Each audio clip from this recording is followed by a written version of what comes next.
region will continue to resist and ultimately defeat the U.S. and Israeli war machines. And that people in the United States want money for health care and education and child care and jobs and immigration, not occupation. USPCN's chapter in Milwaukee participated last month in the Juneteenth celebrations here, joining 200,000 people to commemorate and honor the rebellions of enslaved black people who fought for and ultimately won their freedom. Today, along with the Black-led National Alliance Against Racist and Political Repression, dozens of other institutions, and thousands of other protesters, we will confront the evil policies of the Republican Party and continue to fight and march and struggle for freedom and justice, for the liberation of black people and immigrants and women and workers and other oppressed communities in the U.S., and for Palestine's victory over Israel. In conclusion, before South African apartheid was defeated, our international anti-apartheid movement had built a consensus that South Africa had no right to exist as a racist, white supremacist, settler colonialist apartheid state.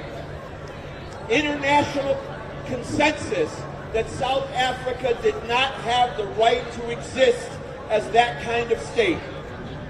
Today, there is the same worldwide consensus that Israel also has no right to exist as a racist, white supremacist, settler colonialist, apartheid, Zionist state. It is on its last legs, as is the U.S. empire. And once we're done here this week in Milwaukee, we'll move south to Chicago and do the same with tens of thousands of protesters in August telling Genocide Joe, Killer Kamala, Baneful Blinken, and their cabal of top Democrats that from the river to the sea, from the river to the sea, thank you.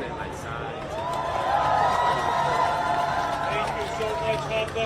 Viva, viva Palestina! Viva, viva Palestina! Viva, viva Palestina! Viva, viva Palestina! That's right, that's right. Thank you to all these wonderful speakers for giving us particulars that are forming this coalition. So now to talk about this entire coalition, it gives me a lot of joy to bring up my comrade Omar Flores of the Coalition to March on the RNC.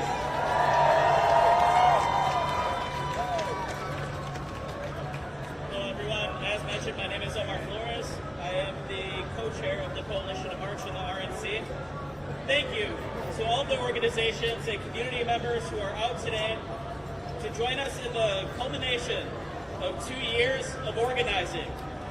The Coalition to March on the RNC came together in the summer of 2022. And from the beginning, our goal has been clear. In the first press release we ever put out, announcing the coalition's formation, I was quoted, "We welcome every opportunity to rally the masses of people across the country in opposition to the Republicans and their racist, sexist, bigoted, anti-worker agenda." And this is still true. 2 years later, we have over 120 organizations of the coalition and 5 well-defined points of unity. Defend women's, LGBTQ, and reproductive rights. Defend and expand immigrant rights.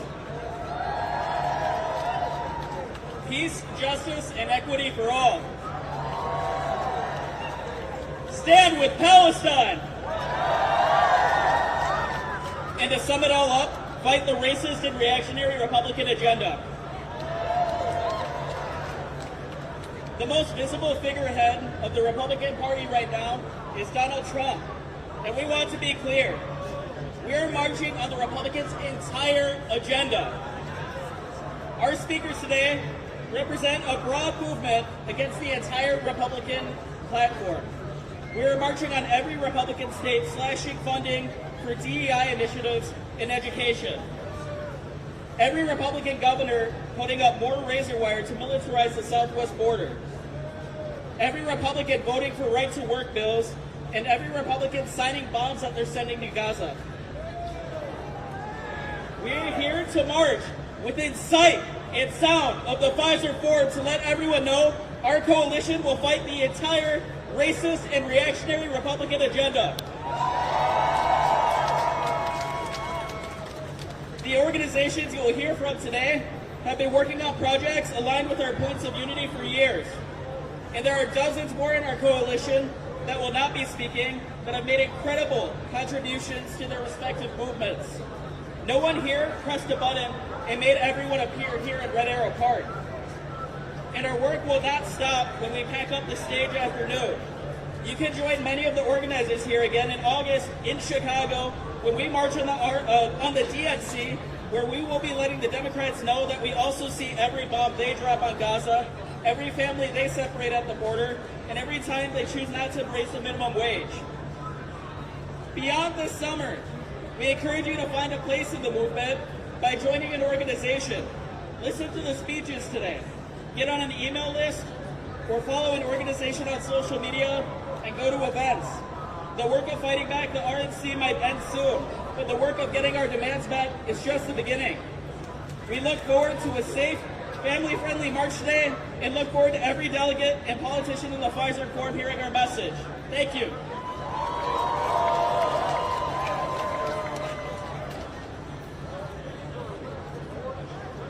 At this time, that is the end of our press conference speakers. We will take any questions you may have for the coalition in general or particulars within this.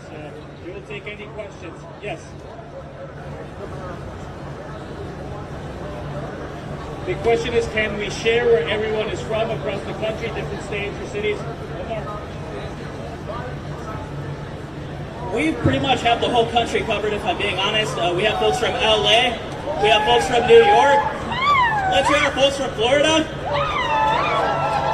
We know they hate the Republicans. Definitely folks from Illinois. Let's hear from Minneapolis. Let's hear from Minneapolis. We got a lot of folks out here, so yeah, we're pretty well represented here in terms of geography.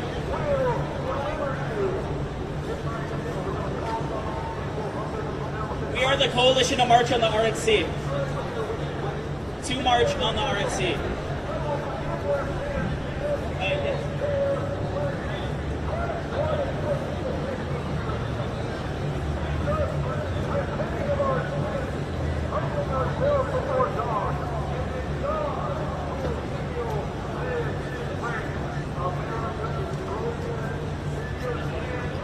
No comment at this point.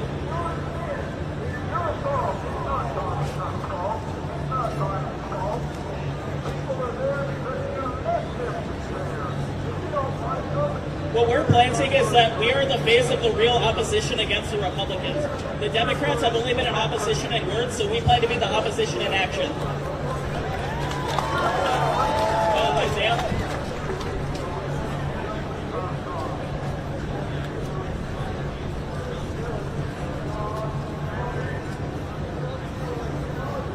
Yeah, most definitely. We have a lot of organizations here that are specifically organizing against racist and political repression. Maybe we could hear from some folks in Harper about, about militarization of the police and, what's going on right now.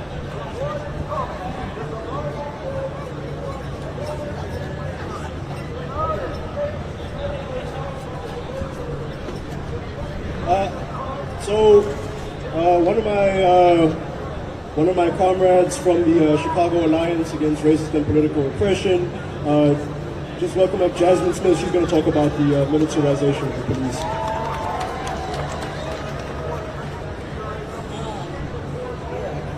So I'm Jasmine, Jasmine Smith, Smith. One of the leaders of Chicago Alliance Against Racist and Political Repression, the head coach of our campaign to free incarcerated innocent children survivors and convicted. So in Chicago, we're fighting against police crimes. We're fighting against police and dirty detectives that have kidnapped, wrongfully put bad cases and wrongfully convicted our loved ones. Like 2 of my loved ones have been gone now 14 years and 17 years due to cops coercing, torturing witnesses to make false statements and testimonies against them. Now, Chicago is the #1 capital in the world of wrongful convictions. They didn't get that name by mistake. And that's clear. We have freed over hundreds of men thus far for being wrongfully convicted by the hands of police that's supposed to protect our communities, but instead they are abusing their titles and they're using their strengths and by the numbers of the code assignments of forcing people to make false confessions and beating some of these survivors into false confessions against themselves so they can wrongfully convict them and put them in the godforsaken slave ships that they call prisons. There's nothing correctional about it. We have the police being protected for centuries now by these powers that be, the Democrats, the Republicans. No police around the globe is being held accountable for their actions. People being wrongfully convicted should be a crime. Judges and state's attorneys that have a role in freeing these innocent people that's overhearing these cases should be held accountable because the evidence is clear on all cases that these men and women are innocent. But yet we have to fight tirelessly to prove that they've been unjust, that they didn't give the due process that they were supposed to be getting by the courts to give them the justice that they deserve. And they're being protected by, political powers, the Republican side and the Democrats who could continue to get away with their crimes. So we say enough is enough and every day we fight for change.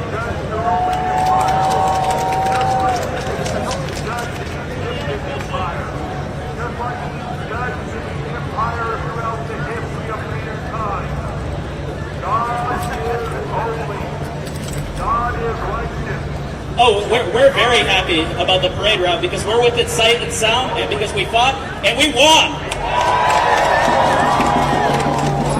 And we're sticking with that. We have an agreement with the city. We fought very hard for it for 2 years.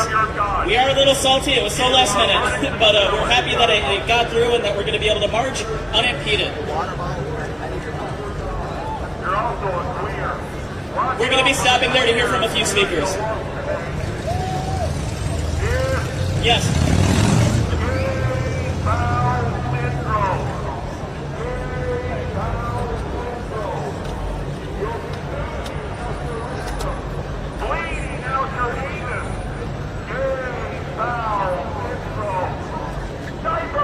I think the Republicans are experts on political violence.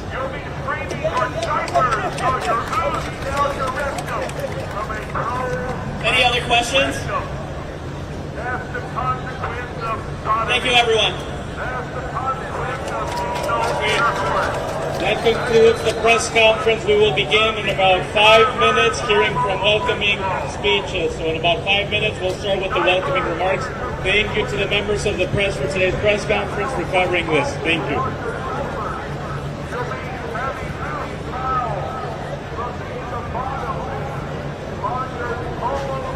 I know. But this is the first one. So. Yes, you're a model man and you'll need diapers. Diapers. You'll need diapers. Walmart won't have enough diapers for you here. Yes, because you have A-Bowel syndrome.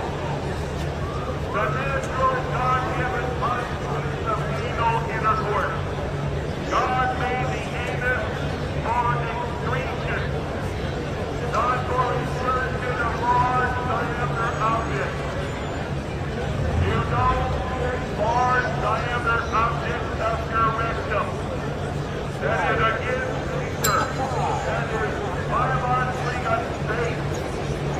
If you sodomites are perverts, God made them male and sex or sex one is one or the other. You cannot be both. You cannot be both.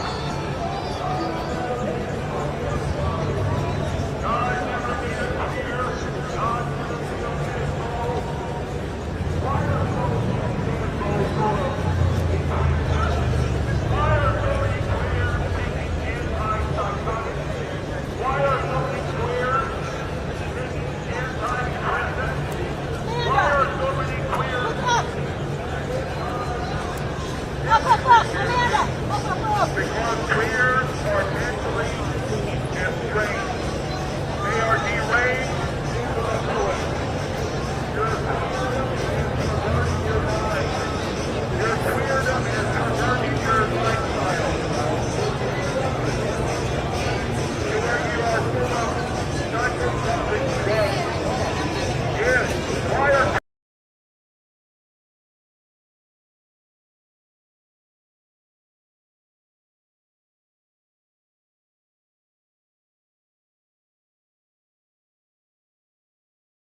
A little bit about their different points of unity and the particulars of what brings them here today to Milwaukee to march with us on the RNC.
God that made you.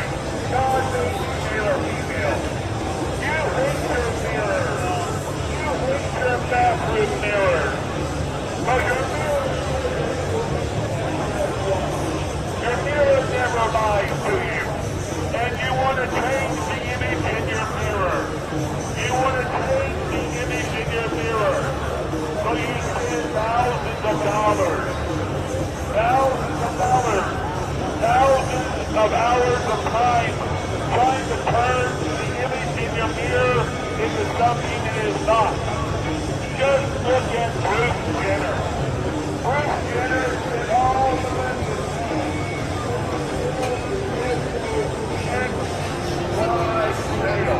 He's still a man. You'll never not be a man or a woman. In the beginning.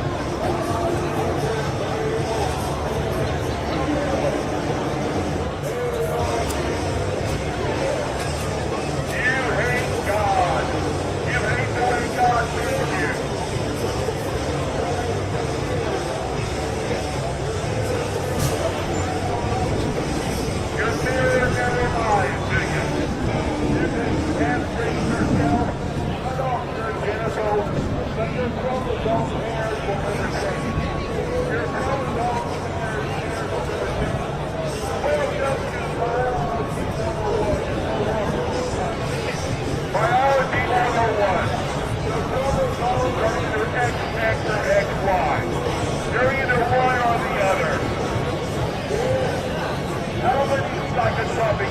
are you guys on?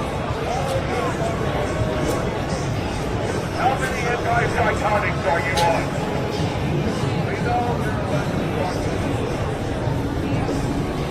God, God, your father, and Lord, your father, and Lord, your and your God knows God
that their platform is Project 2025.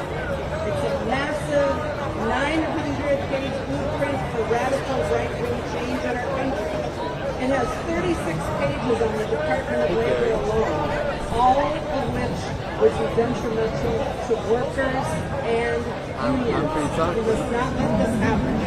It would make it harder to organize. It would make it harder to win Still on elections autofocus, union auto white balance, but they want to auto repeal iris. Davis bacon I don't wages think I can and do. fire I'm just trying to thousands tinker of with it. workers and replace The them best with option I people got. who will take a right. The election in November is not about two men. It's about who has the better policy. Yeah, the sun's coming back out we right now. know that the Republican agenda So I'm hoping favors corporations that over it's workers. more sunny than dark. I could try to do an in-between option where, you know, it looks a little more blown out. When it's sunny and better in the shade. I know the thunderstorms are going to come in this afternoon. Thank So. you to all of our greeters. Show them some love. That's just a taste of all of the coalition partners that helped put this together, that are building the United Front you want to write down to some take on instructions the of racist, how to take on the adjust stuff. I reactionary can try to talk you Republicans. through that right Sorry, we have two more. Sorry, apologies. Up next, so using welcome like the back, touch screen, Jasmine Smith with click CFest in menu, Chicago. Jasmine. physical button. What do Or we no, want? go to, actually, I think it's just camera When setting. do we So want the it? button And if we don't get it? And if we don't get it? All right, so I just want to touch on this crucial point of where we at with these elections. We have a former president that has 34 felonies, and we have a Supreme Court that's granting presidents immunity now. I say shameless, because we have survivors like my loved ones who spent that's 5 decades in prison for being wrongfully convicted. So what I do with my organization, the Campaign to Free Incarcerated Torture Survivors and Wrongful Convictions, is demand that Governor Prisoner get off his fat ass and move on the 2,000 clemencies that's sitting on his desk and been sitting for years of people who've been wronged by this injustice. But we also demand Ms. Kim Fox, before she leaves office, move on cases that we know that they have no grounds or legs to stand on, that's proving their innocence of being wrongfully convicted. If they can grant immunity to corrupt presidents and give them the chance to beat crimes while our love is still suffering behind these godforsaken slave ships. We say shame on this government and shame on America, and we will win. So join us now. Awesome. Thank you so I much, got the Jasmine, still and with can go in and CFest. help if needed Up to. next, give it up for Naomi Rutherford with Queer and Trans Action Project. All right, yo, when I say hands off, you say trans you. Hands off! Hands up! All right, thanks, y'all. My name is Naomi. I'm here with the Queer and Trans Community Action Project. We're a queer and trans liberation organization from New Orleans. And you know, today, our Louisiana Republicans, Jeff Landry and Mike Johnson, they probably thought they were going to get a break from us today, but they're dead wrong. We're out here because we recognize in order to fight our arch-reactionary Republicans in Louisiana, we have to join with other struggles here in this united front and meet at their convention where they submit their leadership and their agenda. We know what another term of the Republican agenda is going to mean for our movements. More repression, more policing, more discriminatory bills flooding out of these Republican legislatures, like the disgusting anti-trans and anti-queer bills that flooded out of the Louisiana legislature in this session. That's why we're here, recognizing across the country, between movements, and across the ocean of Palestine, we have to organize here and at the DNC next month in order to win this fight. So we're here to win, right? All right, thank you.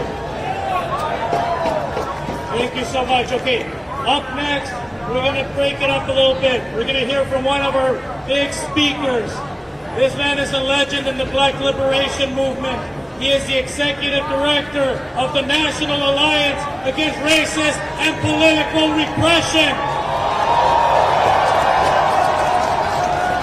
So all of Milwaukee better show some love and respect to Frank Chapman.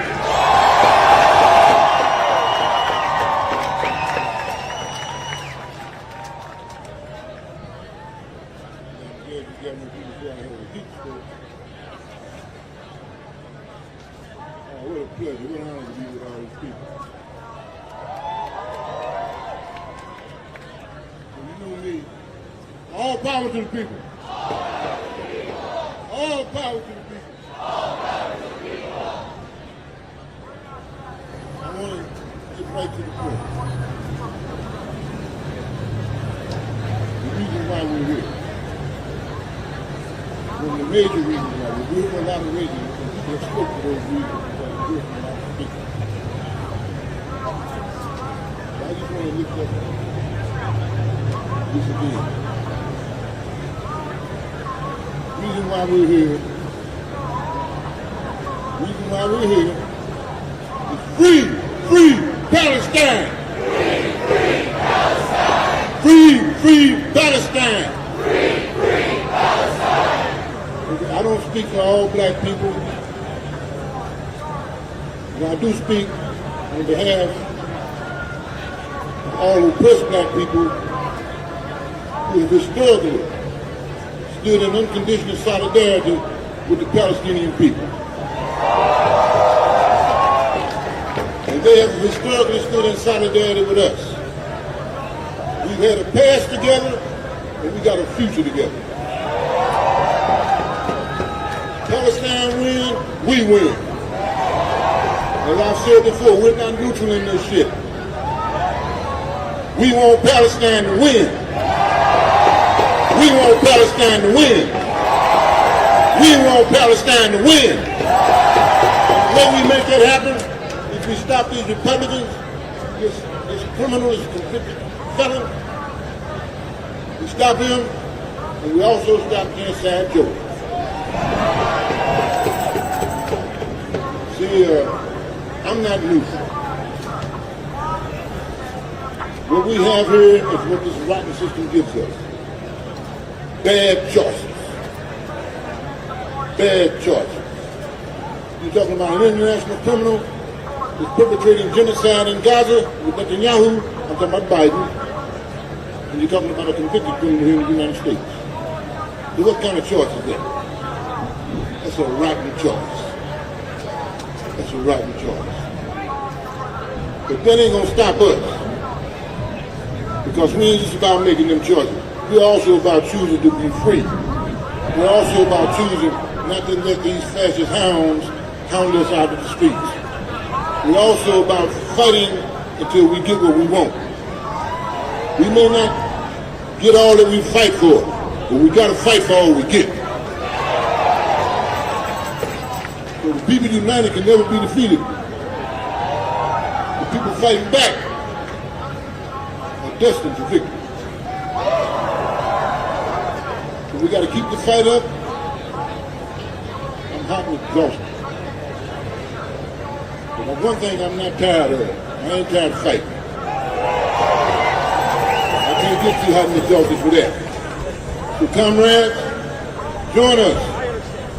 Join us in bringing about an end to this racist, genocidal war against Palestine. Join us in bringing about an end to this criminal seeking the highest office in the land. Bring us about bringing an end to all of this. Join us in bringing about freedom. Get back, get back. We want freedom. All these racists, we don't need them. Get back. We want freedom. All these racists, we don't need them.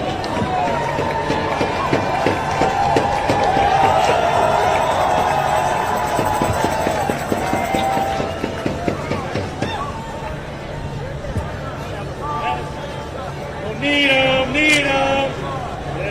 That's right. Hey, show some more love to Frank Chapman, all right?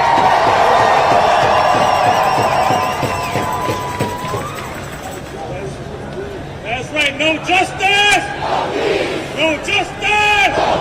No justice. That's right. They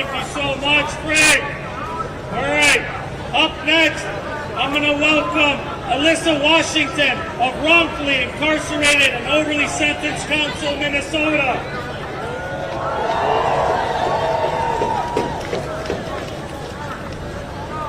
Hello, everyone. Thanks for having us here today. Like he said, my name is Melissa Washington from Minnesota. My fiance, Cornelius Jackson, was wrongfully incarcerated in 2006 for a crime he did not commit when he was 17 years old. He's been down for 18 years, and we're calling on the Republicans in the state capitol in Minnesota to push these bills forward to help free our wrongfully incarcerated brothers and sisters in Minnesota, and Mary Minority, our new public defender, our new prosecutor, to come forward and do what's right and correct all the wrongs from Mike Freeman and Amy Klobuchar in Minnesota. Thank you all. Please follow us on social media, the Wrongfully Incarcerated and Over-Sentenced Families Council MN, or Free Cornelius Jackson. Thank you all, and freedom to all. Thank you so much. Up next, give it up for Sherry Hankala.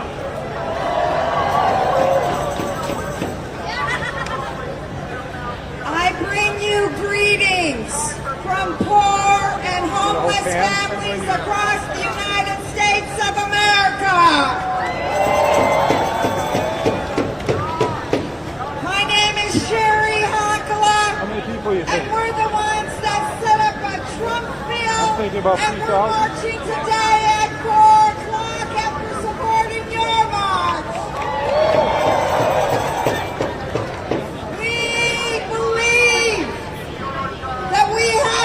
Begin to raise our voice to stop the killing in Gaza and stop taking the damn money away from our homeless brothers and sisters in this country! Bring the money home! The Supreme Court just ruled to sweep every part of every homeless encampment across this country, and free Palestine! Let's end homelessness! Let's get rid of the two-party system and build another world, because the U.S. it's necessary here. Thank you. Thank you so much. Up next, give it up for Angel.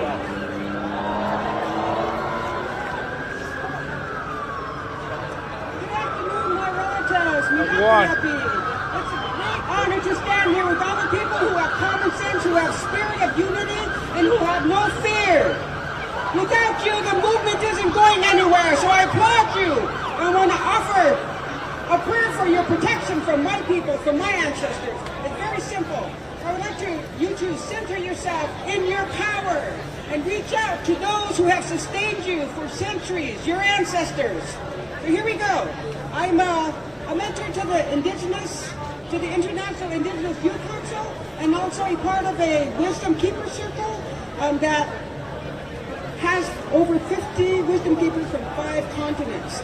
So they're here with us, they're praying for us, and they know our struggles because they struggle too in their countries.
right now, and you're going to transfer that information, you're going to transfer that power, and you're going to give it to the youth, and they're going to stand up for us as long as it takes. We're going to do it together. We cannot forget where we came from. We came from our ancestors.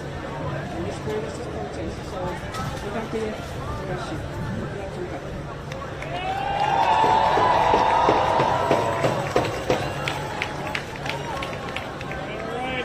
A couple more. Give it up for the Grand Rapids Alliance Against Racist and Political Repression. Thank you so much. My name is Sam Cunningley. I'm with the Grand Rapids chapter of the National Alliance. And I'm going to take the time today to talk about struggles being waged locally in our city. Patrick Leoya was murdered a couple years ago by a cop. They are still tied up in the legal system. Samuel S.D. Sterling and Riley Doggett were two individuals that were murdered by police cruisers just a few weeks ago. Shame. So we know the Republicans aren't going to lift a finger to help them from the local level to the federal level. So I want to show them, I want to report back to Grand Rapids and show them that everybody out here today supports them. So I want you to chant with me. And when I say justice for, say Patrick Leoya. Justice for! Justice for! When I say justice for, say SD. Justice for! Justice for! When I say justice for, say Riley Doggett. Justice for! Justice for! We encourage everybody in their local communities to put community control of the police out there into the public. Fight for it every day, every single day.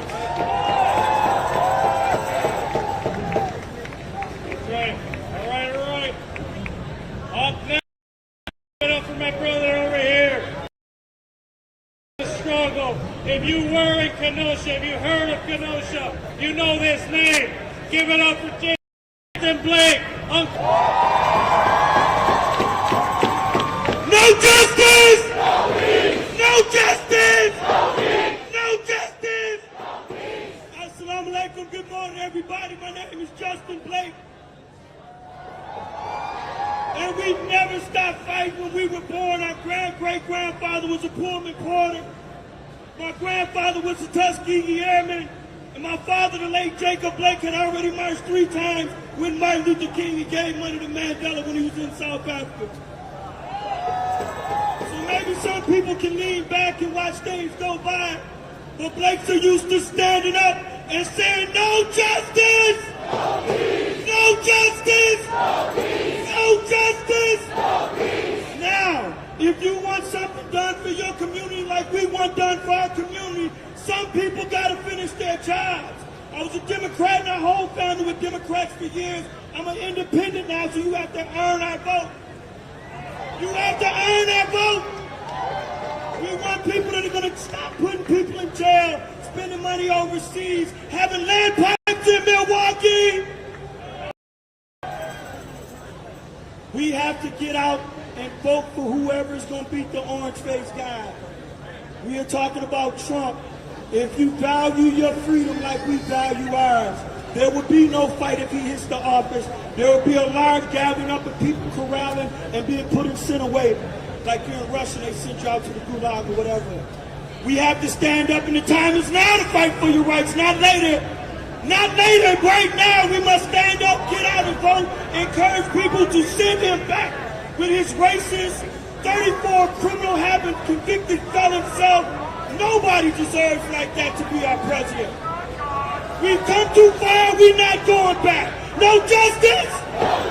So get out and vote, send this punk packet, and let him know, him and all his racist buddies, that thought it was okay to shoot our nephew 7 times in the back, that think it's okay to put prisoners in jail, torture them, and kill them, that think it's okay for Palestine to be going through what they're going through. If you tired of that, then get up and vote and shut your damn mouth. It's time to get the boots on the ground and get to the voting box. No justice? Big ups to the red, the black, and the green. Unity now. Free Jeff Ford. Thank you so much, Justin Blake. All right. Now that concludes the greeters portion of A.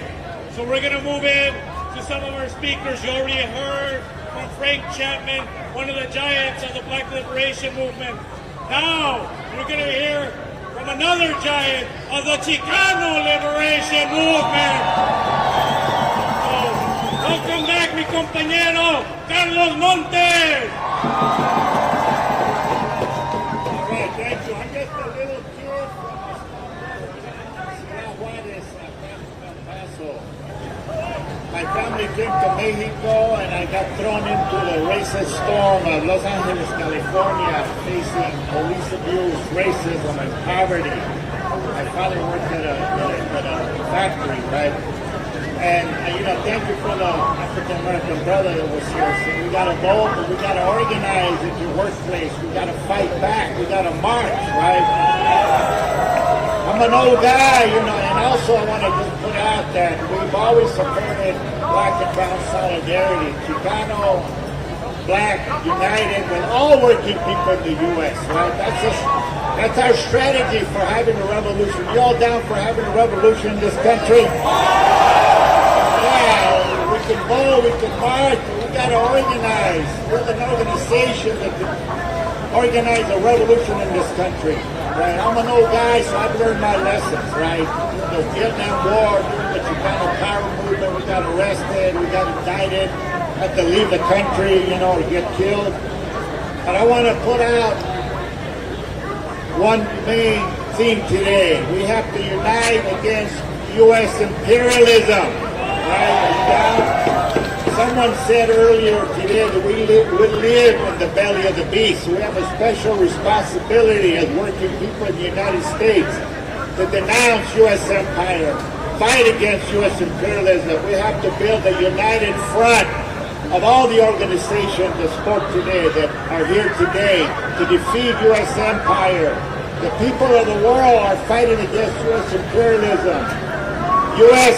support for the genocide in Gaza has isolated the United States throughout the world. I was in Venezuela last year in Caracas. I saw hundreds of thousands of people saying, Chavez vive, la lucha sigue. Yes, but the United States empire has sanctions against Venezuela. So we have to denounce the sanctions against Venezuela. They are thriving, they are prospering, but the sanctions do hurt the working people. We also have to denounce the U.S. sanctions against Nicaragua.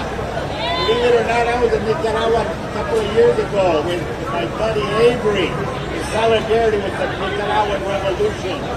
So I'm grounded in my community, East LA, in a poor working class immigrant community where we suffer discrimination. We had a high death rate of COVID in my community, right? Because we didn't have the testing and the vaccinations. So I'm grounded and organized in my community.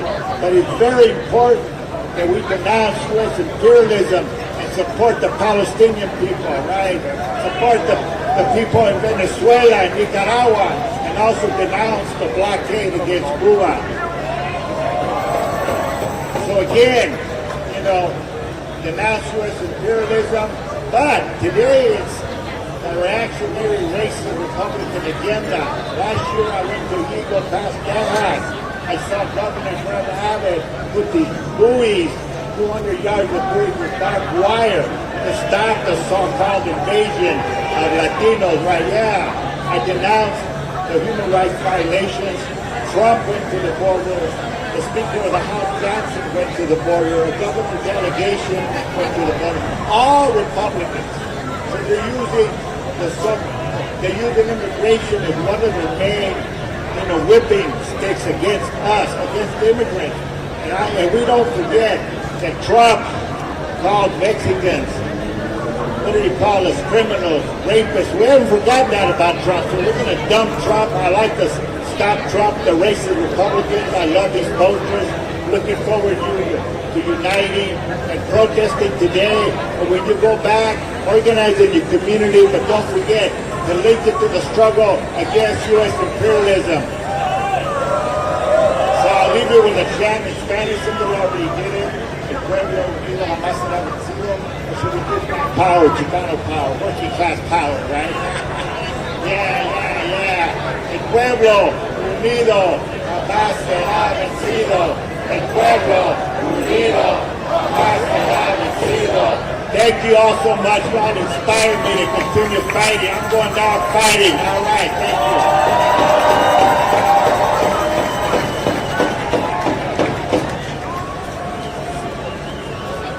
Show some more love to Carlos Montes, everyone. Up next, welcome back, a lead organizer with the student movement. I'm talking about Victoria Hinckley of the Students for Democratic Society.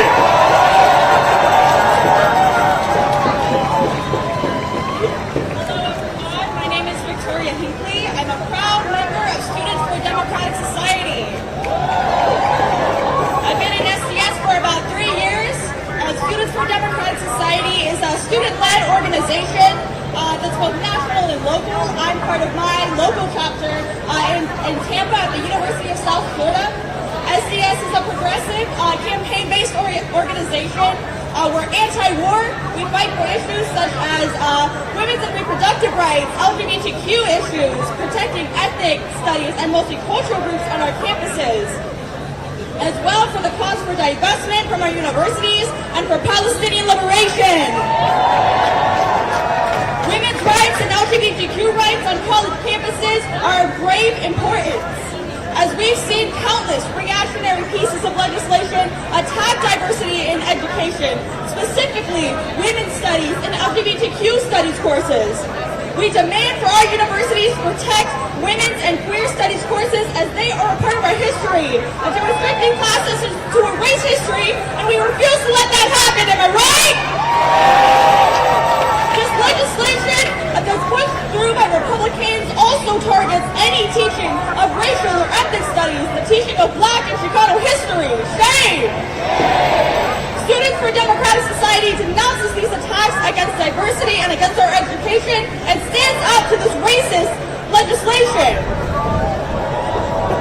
In my own chapter in Tampa, we fought hard against Governor Ron DeSantis in House Bill 999, which restricts funding to diversity programs in higher education. Shame! At one protest in particular that my chapter organized on March 6th of 2023, we demanded a meeting with our university president, Ray Law. In response to which, she sent campus police to brutalize protesters and arrest 5 of them, who are now known as the Tampa 5.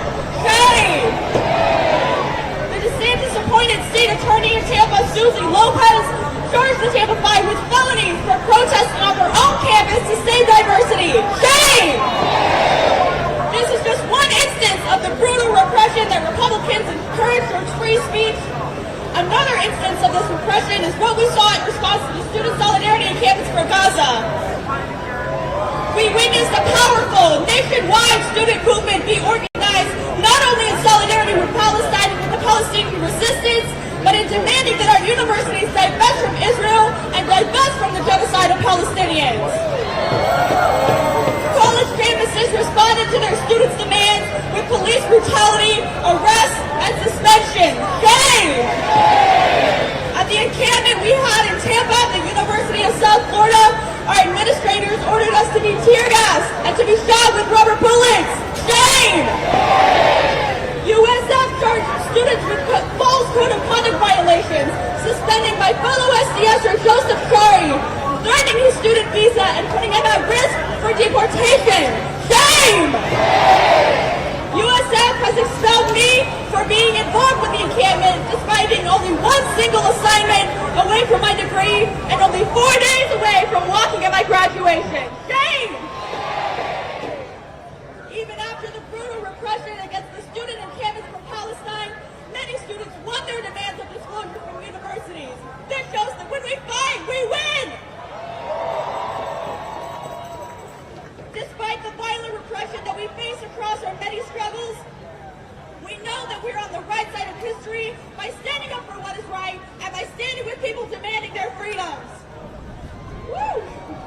SDS is a leading force in the student movement, and we're at the forefront of many struggles. The student movement is alive and fighting through SDS. The great revolutionary Fred Hampton said that if you dare to struggle, you dare to win, and every student and every young person should dare to struggle by joining SDS and joining the student movement.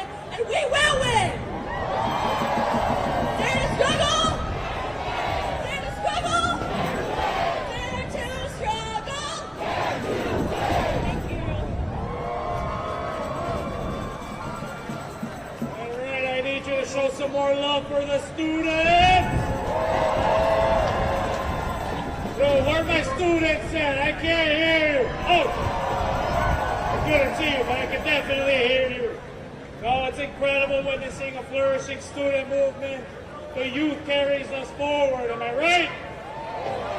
All right, up next, it's a great honor of mine to invite someone who I now consider a comrade.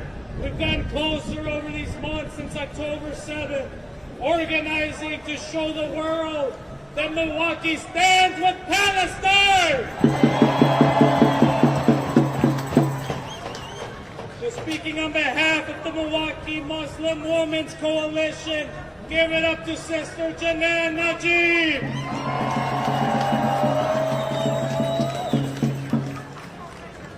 Hello, beautiful people. I know you are melting while the racists are sitting in the air conditioning, but the fight for liberation and justice has always been grassroots, has always started on the concrete. You are making history. As Alan mentioned, I'm with the Milwaukee Muslim Women's Coalition, and I also co-chair the Wisconsin Coalition for Justice in Palestine, which now represents more than 75 organizations around the state, representing tens of thousands of people that say, end the genocide, liberate Palestine, free, free Palestine. Free, free Palestine. Free, free Palestine. Free, free Palestine. From the river to the sea. From the river to the sea. Palestine will be free. Palestine will be free. From the sea to the river. From the sea to the river. Palestine will live forever. Palestine will live forever. I want you to see that I am here also as a bad Palestinian.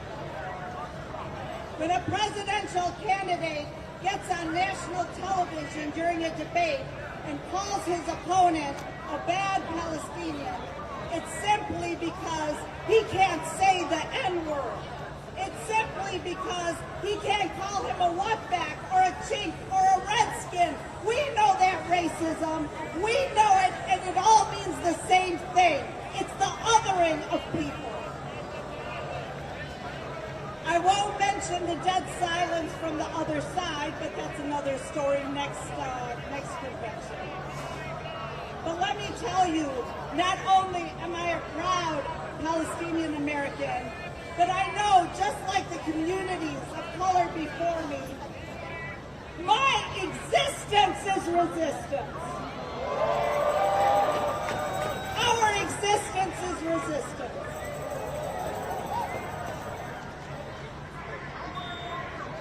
We will continue to resist together as they institute policies to disenfranchise and silence us. We will continue to resist as they charge our brave students, our heroes who encamped for justice, for an end to the slaughter of tens of thousands of innocent children and civilians in Palestine and in Gaza. These students are the conscience of America. White Christian nationalists claim they stand for life and want to protect fertilized eggs, while they limit health care for women of color and send billions of dollars in arms to kill walking, talking, breathing human beings. Such hypocrisy. White Christian nationalists and Zionists who have descended on our city want to define who we are. They want to tell us what our words mean, what our clothing represents. They want to define our anthems, our beliefs, our cultures. Many of them even took our hummus and falafel. But this is nothing new for people of color, and we will resist. These systems and policies of exclusion, bigotry, and polarization and violence being promoted by white Christian nationalists and Zionists against Muslims, Arabs, Palestinians, blacks, Mexicans, Filipinos, and everyone elsewhere. We have 95 wars we are running around the world. We know that this is nothing more than the same old colonialism and imperialism that we know through history. The same colonialism and imperialism that created slave owners and KKK members. They have no place in our democracy. This is the same ideology that ethnically cleansed indigenous peoples and displaced others, enslaved Africans, millions of them, created Japanese internment camps, implemented Jim Crow laws, started redlining and housing discrimination, created a lucrative business out of mass incarceration, and continues the same racial profiling of black men and other people of color. I can't breathe! I can't breathe! We know this racism. We see it plainly. We will stand against it. These are policies based on racism, prejudice, greed, and superiority. We reject the authority and ideology of those who have created a God who hates the same people they do. We reject their belief that God was on vacation and put them in charge of grace and damnation. The genocide against the Palestinians is not a humanitarian crisis, it's a crisis of humanity. Where is humanity? Where is the incineration, the dehydration, and the starvation of millions of people out of spite, out of racism, out of bigotry? And the entire world is standing and watching. The people who have descended on our beautiful city support the racist, murderous state of Israel to fulfill their deranged beliefs in an Armageddon, which will call for all Jews to convert to their version of Christianity or go up in an inferno. But that's not anti-Semitism, is it? But their biggest supporters are Zionist Jews like Miriam Adelson. Well, I have news for you. Palestinians and their allies will resist. We will resist until we see a free Palestine. No justice, no peace. No justice, no peace. Free, free Palestine. Free, free Palestine. Free, free Palestine. Free, free Palestine. Free, free Palestine. Free, free Palestine.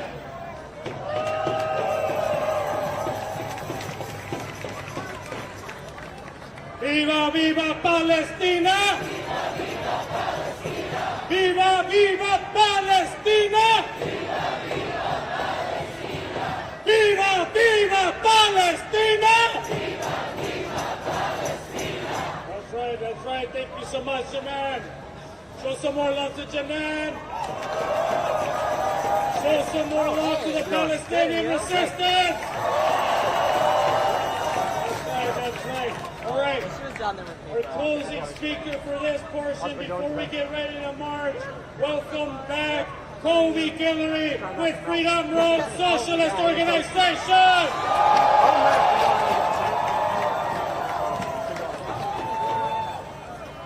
Free, free Palestine! Free, free Palestine! Free, free, free Palestine! Free, free, free Palestine! From the river to the sea! From the river to the sea! Palestine will be free! Palestine will be free! From the sea to the river! From the sea to the river!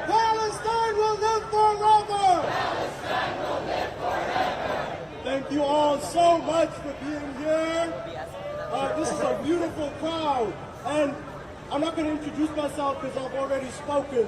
But we've heard and we're going to keep hearing about the racism, the bigotry, the political violence of the Republican Party. Everybody say boo! Now we have to defeat that party. We have to defeat the Republicans, but we also have to understand why the Republicans do what they do. Because it's not just personal feelings of hatred. It's not just personal ideas of bigotry. The reason the Republicans are so bigoted and racist and violent is the same reason the Democrats neglect to defend working class and oppressed communities against violence and inflict that violence themselves. Everybody say boo! Now the reason why they do that, the reason both parties are committing genocide in Palestine, the reason both parties are inflicting violence every day on millions of black and brown people, throwing them in prison for crimes they did not commit, killing people in the streets by the thousands. The reason they are spreading violence against working and oppressed people all over the world is not just because they feel like it. It's not just because there's something wrong with the way they think. It's because they represent a system of oppression and exploitation that is known as imperialism or monopoly capitalism. Everybody say that ain't right. So we have these people in power. The only options that we have are people who represent a system that exploits and oppresses us. Everybody say that ain't right. Now you cannot look at this election, one of the worst elections, at least in my lifetime, in my short lifetime, the worst election I've ever seen is happening twice. You can't look at the choices that we have and tell me that we have a democracy. Where a democracy is going to come from is that we are going to build it. We are going to create it by fighting for it in these streets, by fighting for it in our workplaces, in our communities, by uniting all the movements that are here together. We have to come together in solidarity, in unity, and we have to fight back. Now, the way that this system works is that it's owned, it's bought, and it's paid for by the people who exploit us, by the people who want to make you work more and pay you less. Everybody say that ain't right. But then that raises the question, because like I mentioned earlier, the Republicans want myself and every other black and brown person in this crowd, they want us to be on a plantation. They don't want to pay us nothing. They want us to work every single day for longer than 8 hours, and they don't want to pay us anything. So that raises the question, why are we not on plantations right now? Why do we have 8-hour work days right now? Why do oppressed people have any rights at all? And the reason is that every single time there is oppression, there is a fight back. So when black lives are under attack, what do we do? When Palestine is under attack, what do we do? When immigrants are under attack, what do we do? What do we do? What do we do? What do we do? And it's not enough to fight back with our words. We have to be here the way y'all are here, united in action. Because we know who the police are. We've been seeing this back 400 years ago when they started the system. They had whips and chains. Now they have guns, they have tear gas, they have tanks, they have bombs that they're dropping on our brothers and sisters in Gaza. But out of all the things that they can do to us, what they cannot do is outnumber us. And that's why we have to continue to come out here. It's not just about one protest. It's not just about the ballot box. It's about something bigger than that. It's about a movement. It's about organization. Because we have to be united. We have to be standing together to overthrow this system. We need a revolution in this country. Because we can't just keep accepting the same rotten choices that this system has given us. We have to fight back. When trans people are under attack, what do we do? When homeless people are under attack, what do we do? When workers' rights are under attack, what do we do? What do we do? What do we do? What do we do? And that's why we're here. We're here not because we want to be, but because we have to be. And no matter how long this fight takes, we're going to continue to be here. And it's going to get bigger. It's going to get stronger. It's going to get more militant. That's why we're going to be in Chicago on August 19th for the March on the DNC, because they're not going to get off the hook. And that's why, after this election, regardless of who wins, we are going to be in the streets. We're going to be fighting back, because neither of these parties represent us. So we have to come together and we have to fight for ourselves. So we're going to get marching in a second. I just wanted to announce there's going to be an event after this at 4 p.m. At Zao Church. That's on 2319 East Kenwood. Please come through. We're going to be able to talk in a much more calm atmosphere once we're done fighting these racist-ass Republicans. You're going to get to hear from some badass members of Freedom Road, including myself. I'll be here. And keep coming out, y'all, because we don't want to see anybody showing up at one event and then just going home and calling it a day. Because as long as this system exists, our work is not done. As long as there is a genocide happening with our tax dollars, our work is not done. As long as there are millions of our brothers and sisters locked up in these slave ships called prisons, our work is not done. So we have to continue to fight until all of us are free. So give me a hell yeah if you're going to be marching on the DNC. Give me a hell yeah if you're going to be marching wherever these genocide-loving politicians show up. Give me a hell yeah if you are in this fight for as long as it takes until we are all free. All right, so I just want to end it with the chant. Everybody just repeat after me. I believe that. I believe that we. I believe that we will. I believe that we will win. I believe that we will win. I believe that we will win. I believe that we will win. I believe that we will win. I believe that we will win. I believe that we will win. I'll bow to the people.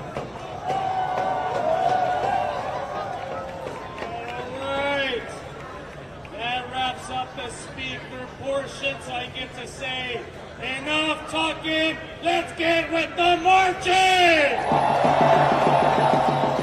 But to keep us safe as we march through these streets, I'm going to give it up to the leader of our security team. Give it up for Diego. He's going to explain the route and what we're going to do to keep us safe on these streets. So listen attentively, please. Who's got the power? What kind of power? All right, everybody, my name's Diego. I'm the head security person for the coalition as well as the Milwaukee Alliance Against Racism and Political Oppression. First things first, you might see a lot of people in the high-vis vest. These are your marshals. We make sure we stay on route and, more importantly, that we stay safe. People in red vests are your medics, so if you're feeling tired, feeling ill, find somebody in a red vest, okay?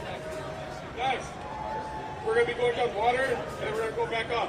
But just because we're passing red arrow once, doesn't mean we're stopping. That means we're on our way to be within sight and sound of the Pfizer Ford. The next thing's next, there are a few obstacles. So we're going to have to cross over 3-foot barriers, or if you have mobility, if you're differently able, just walk on the sidewalk. And then we'll slow down the march, that way nobody is left behind, right? Awesome. You know, it's been 2 years to organize this, and honestly, let's have fun with it. Let's have a safe march, and all power to the people. All right, everyone. We're going to line up on State Street directly behind me. So make your way over to State Street. We're going to line up there as we begin today's march. And while you're walking, let's hear some chanting. Free, free Palestine!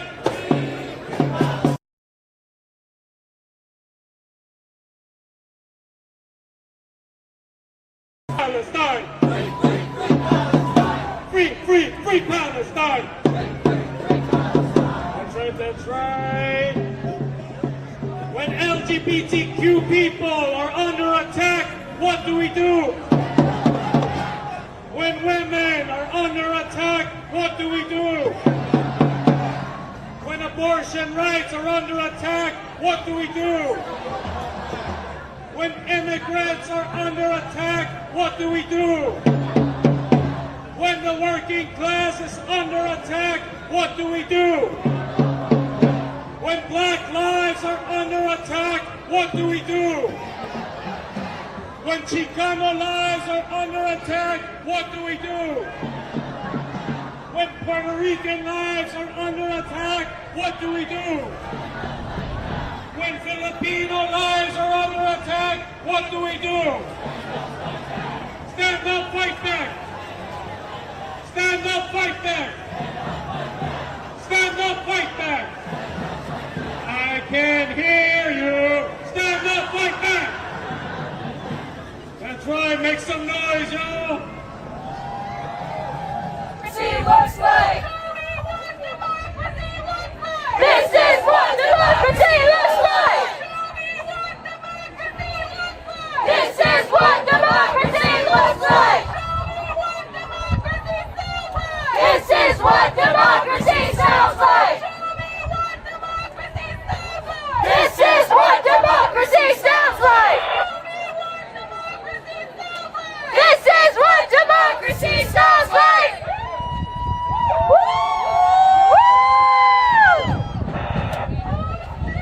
Our streets! Our streets! Our streets! Our streets! Our streets! Our streets! Our streets! Our streets! Our streets! Our country! Our country! Our country! Our country!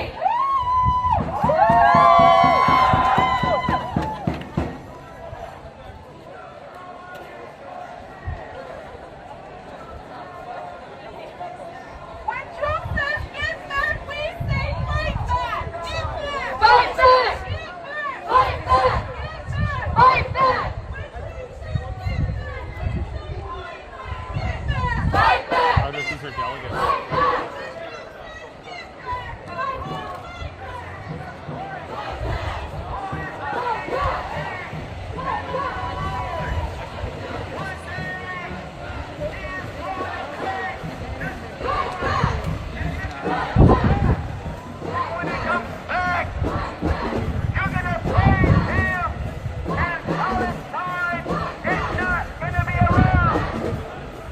All you need to come to the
about America, you dummy! What the hell's wrong with you? Our street! Our street! Our street! Our street! Our street! Our street! Our street! Our city! Our city! Our city! Our city! Our city! Whose country? Our country! Whose country? Our country! Whose country? Our country! Whose country? Our country! Whose country? Our country! Whose country? Our country! Woo! Let's give it a round of applause, New York! Show me what democracy looks like! This is what democracy looks like! Show me what democracy looks like! This is what democracy looks like! Show me what democracy looks like!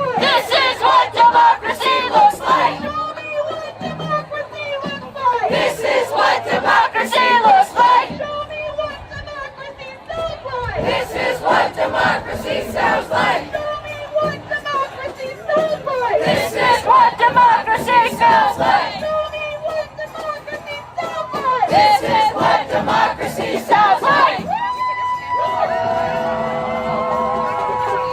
democracy sounds like! This is what democracy sounds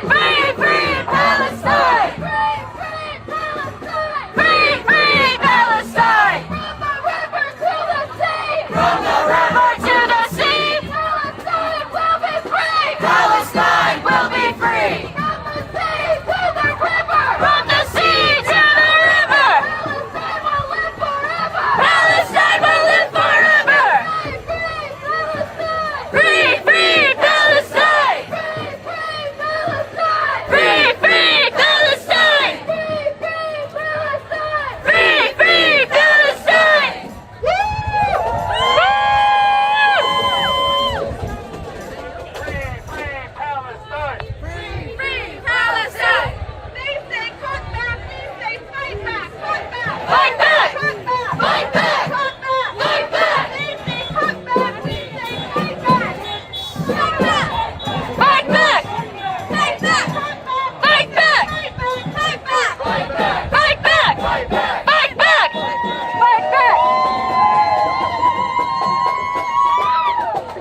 No Trump, no KKK, no Basis USA.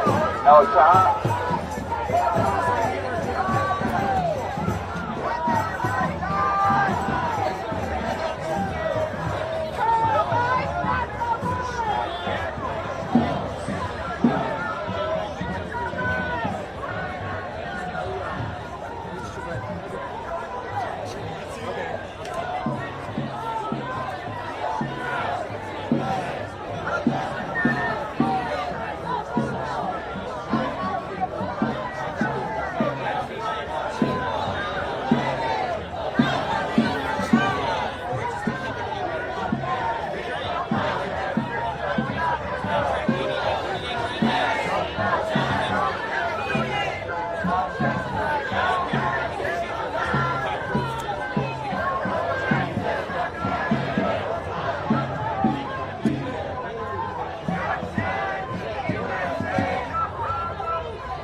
all know Trump won.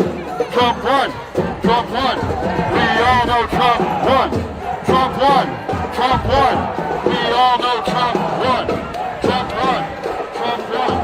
We all know Trump won.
USA!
vehicles.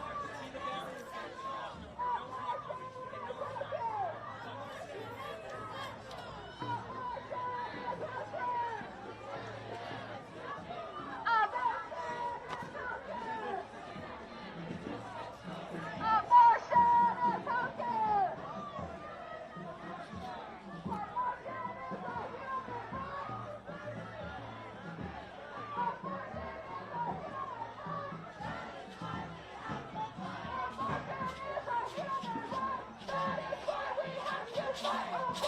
No vehicles and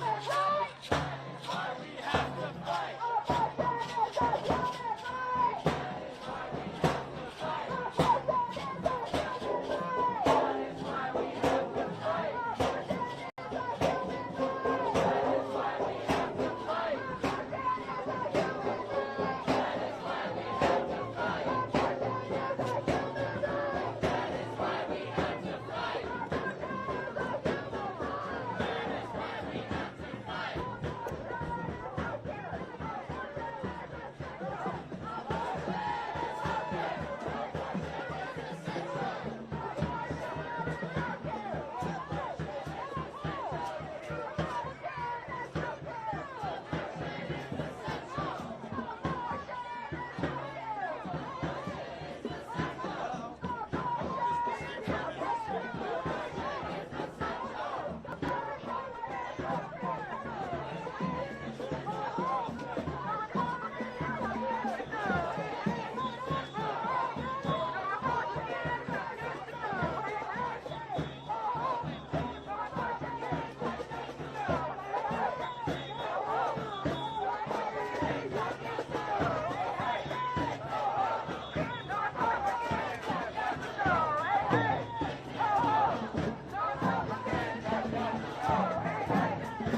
free Palestine! Free Palestine! Free, free Palestine! Free Palestine! Free, free, free Palestine! Up, up, bring it! Bring it! Go, go, go!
words or actions, but with active campaigns like shutting down a local weapons manufacturer, Astronauts is currently building the plane that are dropping bombs in Gaza in our backyard. Republicans are attempting to sell us nothing but lies and deceit by putting the pockets of billionaires before the American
Let's hear it for reproductive justice!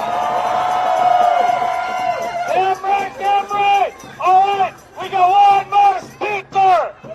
It is my incredible honor to introduce to you my comrade, the chair of the Milwaukee Alliance Against Racist and Political Repression!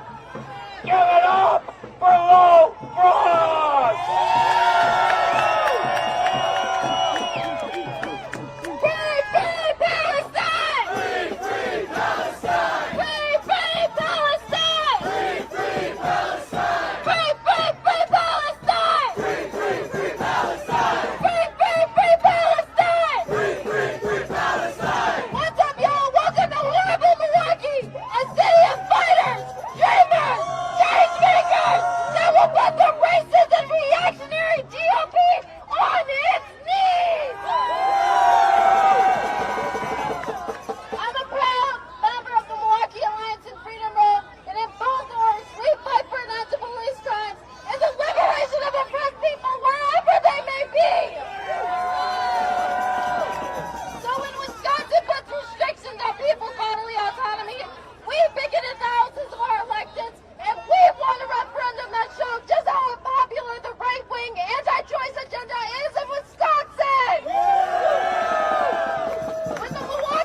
take one? Yeah. Thank you so much.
Abortion is murder! Abortion is oppression!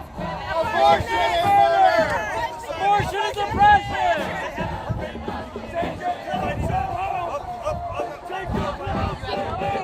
Abortion is murder!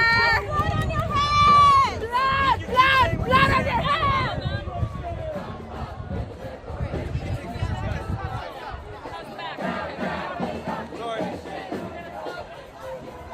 Everybody go that way, please.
Announcement. If you are a speaker in this final portion, please report to the stage. If you will be speaking in this final portion, please report to the stage. Thank you. Chant leads.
Show some love to these chant leads. Show some love to Milwaukee. Y'all have been incredible. We're going to start wrapping it up with a few final greeters to send us off with great energy to take on what's to come, all right? So up first, we're going to welcome with the International Migrants Alliance, Terry Valen. Thank you, brother. Thank you, Milwaukee, for having us. My name is Terry Valen. I'm part of the International Migrants Alliance USA, IMA USA, and we're a proud member of the coalition to march on the RNC. Today is July 15th, and where were we? Within sight and sound of the RNC, right? So we're proud to be with you all today. I was proud to march with MIRAC, Centro CSO, legalization for all, demanding stop the attacks on immigrants. The IMA USA, International Migrants Alliance, is a coalition around the world of over 200 organizations in over 35 countries. And we're here in Milwaukee to stand with you against the RNC, also against the DNC. So we'll be in Chicago in a month, rolling with y'all to build this migrants, grassroots people's movement to bring this system down. Like Manny said from Iraq, we're leaving our homelands because we cannot live in our homelands. The U.S. war and militarism in our homelands is forcing us to leave. Like Carlos said, it's U.S. imperialism that's at the root cause of forced migration around the world. There are more than 300 million forced migrants, over 100 million refugees in the world, and we're building that grassroots movement with workers, migrants, and people all around the world to take back what's ours. And so this migrant situation, what Border and Biden are talking about, or Biden and Trump are talking about, U.S. border, we were just there. And the solution is not a bigger wall, but people's movement to take down those walls. We say free, free Palestine! Free, free Palestine! Free, free Palestine! Free, free Palestine! From Palestine to Mexico, all the walls have got to go! From Palestine to the Philippines and the U.S. war machine! Long live international solidarity! Long live international solidarity! Mabuhay, long live! Thank you so much. Up next, give it up for Christine with the Minnesota Anti-War Committee. Great job out there, everybody. I hope you're hanging in there. I'm so excited to be here in Milwaukee to protest this exceptionally vile group of scumbags at the RNC. My name is Christina. I'm with the Anti-War Committee in Minnesota. We are an anti-imperialist, anti-U.S. intervention committee that organizes in the Twin Cities, and we proudly fight for the liberation of Palestine. Fuck Donald Trump and fuck Israel! While it has been the Democratic Party supporting the genocide of hundreds of thousands of people for the past 10 months and counting, know that the same killings, bombings, and political violence would be happening if a Republican was at the White House, likely with even less shame. Republicans, and namely Donald Trump, have had their own hand in the political and financial support of Israel. The billion-dollar checks that sent during Republican presidencies too, not just Democrats. Trump has claimed to be anti-war in the past, but he's responsible for the escalations, massacres, and humanitarian crises that we see today in places like Venezuela, Syria, Afghanistan, and so many more. No matter who's in power, we need to keep raising the people's demands. No more wars, imperialism, or militarism at home or abroad. Money for human needs, not for war. Legalization for all. End U.S. aid to Israel and free Palestine. Free Palestine! Free Palestine! Thank you. So much. All right, up next with the New Orleans Students for a Democratic Society. Show some love for Vaughn.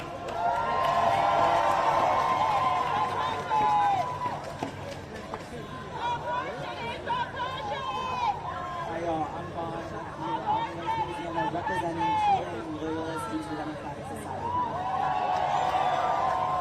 This last May, we marched to Tulane University's front lawn to establish a popular university called FSA in order to pressure our universities into disclosure and divestment, as well as demonstrate our unwavering support of the international student movement and the Palestinian resistance movement. Upon arrival to the front lawn, we were immediately faced with police repression. Cops mounted on horses charging at us, and we watched cops flip and drag our comrades. Once we were established, we were under 24/7 police watch. Cops used floodlights and blasting music throughout the entire night to wear us down. Until finally, Louisiana state troopers, who are known for the racist treatment, pulled up in the hundreds with a tank and snipers aimed at us and arrested over a dozen of myself included. I highlight the excessive police force because as the characteristics of a fascist Republican state, and that is why we showed up to protest the RNC, to struggle against the fascist government that the Republican Party is actively creating. And we will always dare to struggle. Dare to struggle? Dare to struggle? Thank you so much, Vaughn. Up next, with the Milwaukee Democratic Socialists of America, give it up for Domino Williams.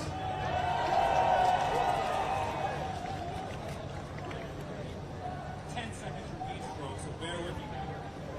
My name is Domino Williams, and I'm the outreach chair for the Milwaukee Democratic Socialists of America. I'm also here to rep the YDSA, the Democratic Socialists of America. We've done so much hard work to marshal for this event and run press, and I can't be any more proud of all of you. We stand in Milwaukee for socialism in our city, public utilities being owned by the masses, and a mass movement for the Green New Deal. We believe in power to the people.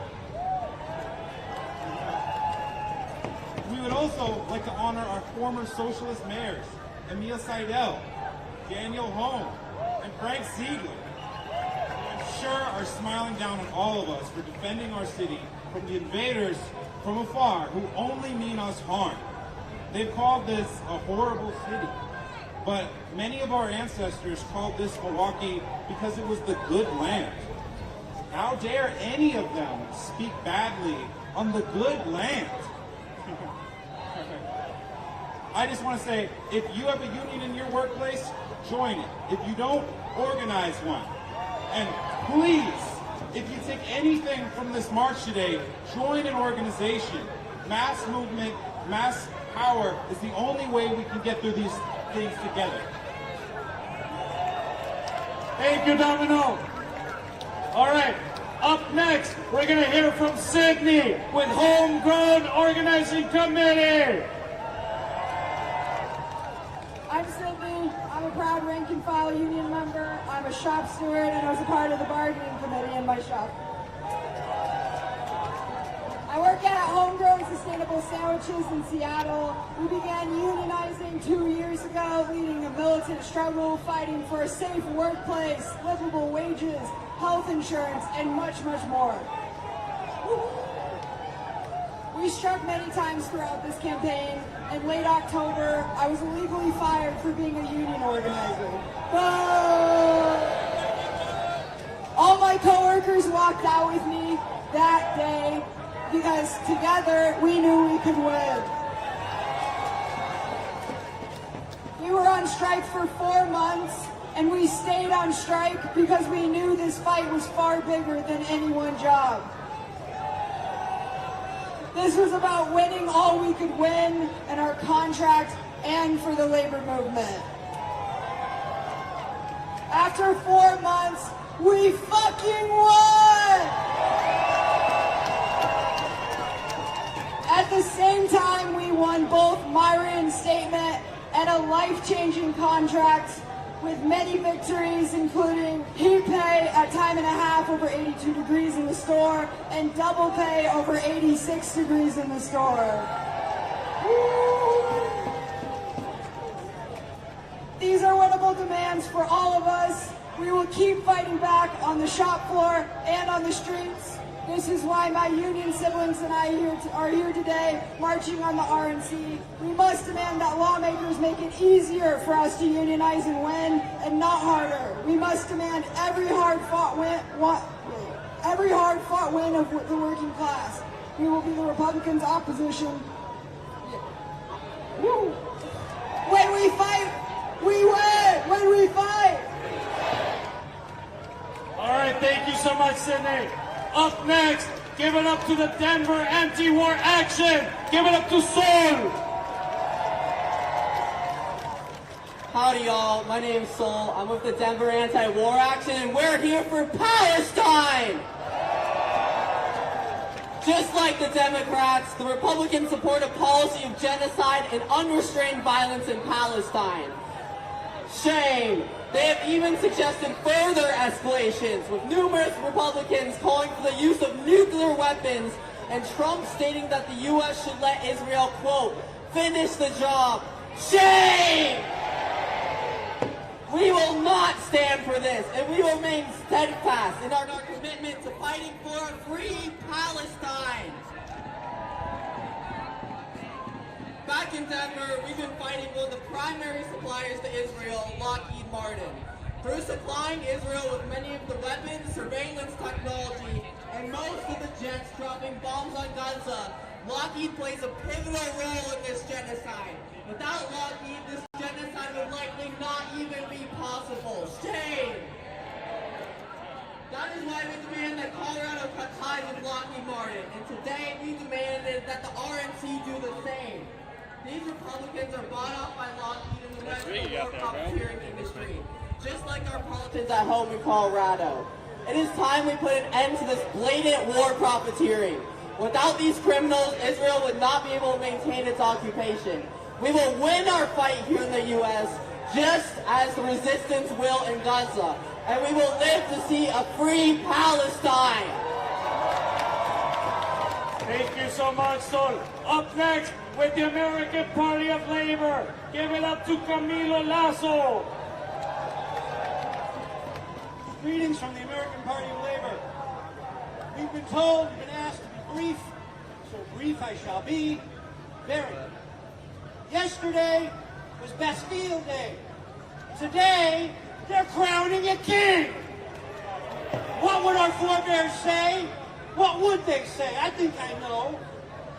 What APL says, what I say, what many comrades, sisters, and brothers here of all organizations would say. Now, then, forever, revolution is the solution. Revolution is the solution. Revolution is the solution. There you go, I like it. Short and sweet and to the point. Thank you so much, Camilo. Up next, with Freedom Socialist Party, give it to Andrea Bauer. Hello, everybody. As he said, I'm Andrea Bauer, representing the Freedom Socialist Party and Radical Women, and I am very proud and here today. I think that you can find us, by the way, at socialism.com. Very easy to remember. We'll also be in Chicago protesting the Democratic Party as we're leaving.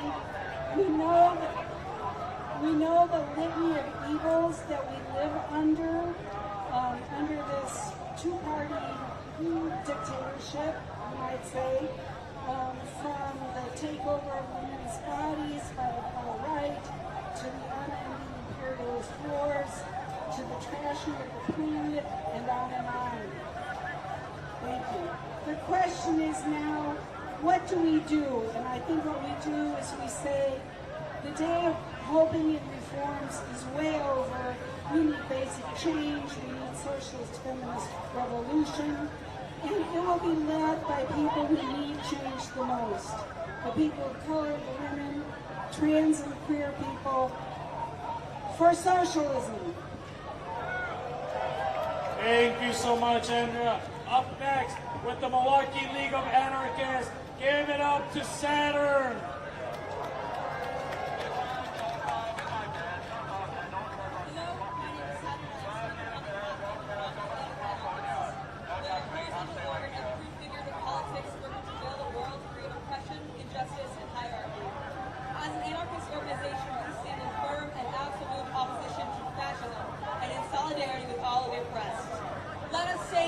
Uncertain terms, the Republican Party is a fascist party. Project 2025 is a fascist project. And so here we stand, anti-fascists united, to make it clear that Milwaukee is no safe home for fascists. We demand liberation, total and absolute, and we demand it now. Freedom from capitalism, freedom from the state, freedom from the cis-heteropatriarchy, freedom from racism and racialization. Yes, we demand freedom for all. And we demand an extinction of fascism and fascists from our city by all means necessary.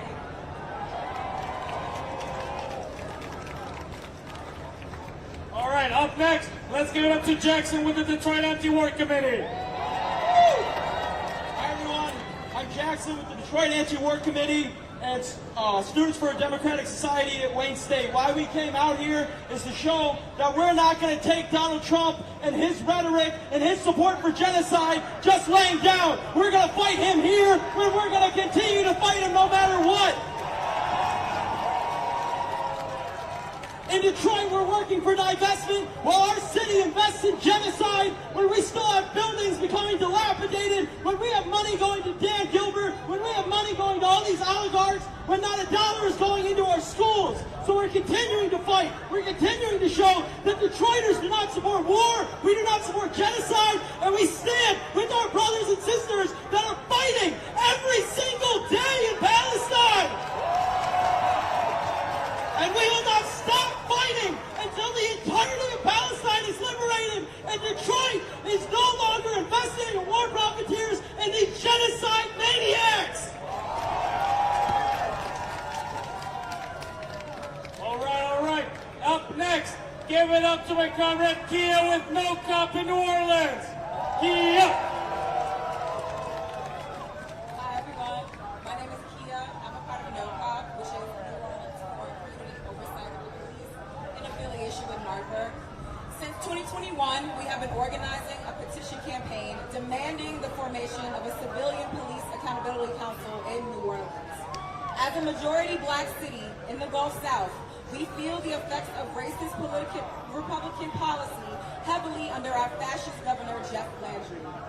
Despite our current consent decree, he has allowed Louisiana State Police to run rampant in our city, leading to discrimination and dangerous conditions for all of our citizens.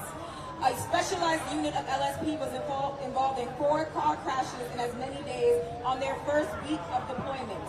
The consent decree does not answer to the people. Our police are not accountable to the communities that they patrol. The people must have the ultimate say in how they are policed and governed. We will not be silenced and we will not be killed by racist police. As a black woman, the struggle for freedom in this repressive, imperialist country is entwined in my DNA. My ancestors made it so I could be here today.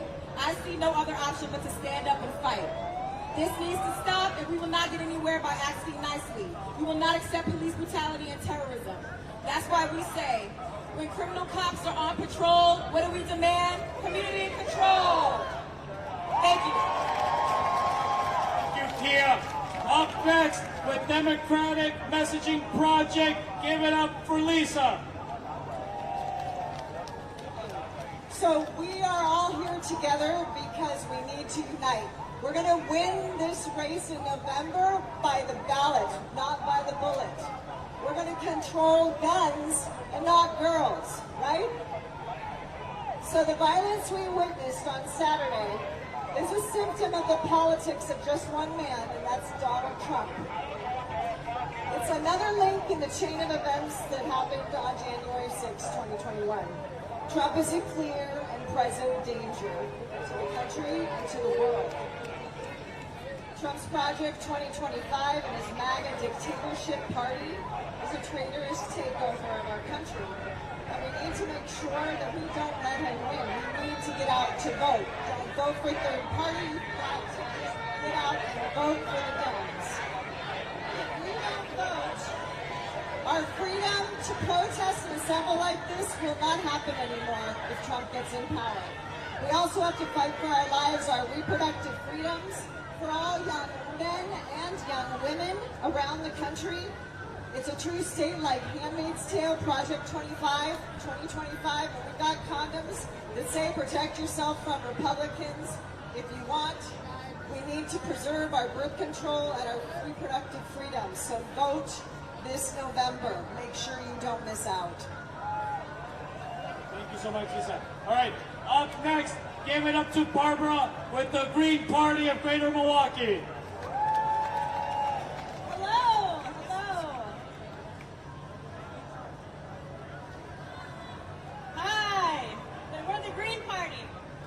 So we're an actual party that stands for peace. Peace in Palestine. Peace here at home. Peace in Milwaukee. Peace all around the world. We don't want to invest in any war. Not with the Republicans, not with the Democrats. If the color wasn't red right now, I think that Biden was going to come here. They're basically the same guy.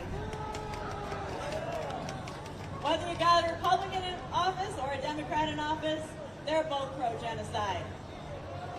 Republican or Democrat, they're both anti-immigrant. They're both anti-worker. They're both anti-human rights. They stand for the donors, and they don't care about us. They think that we're ants.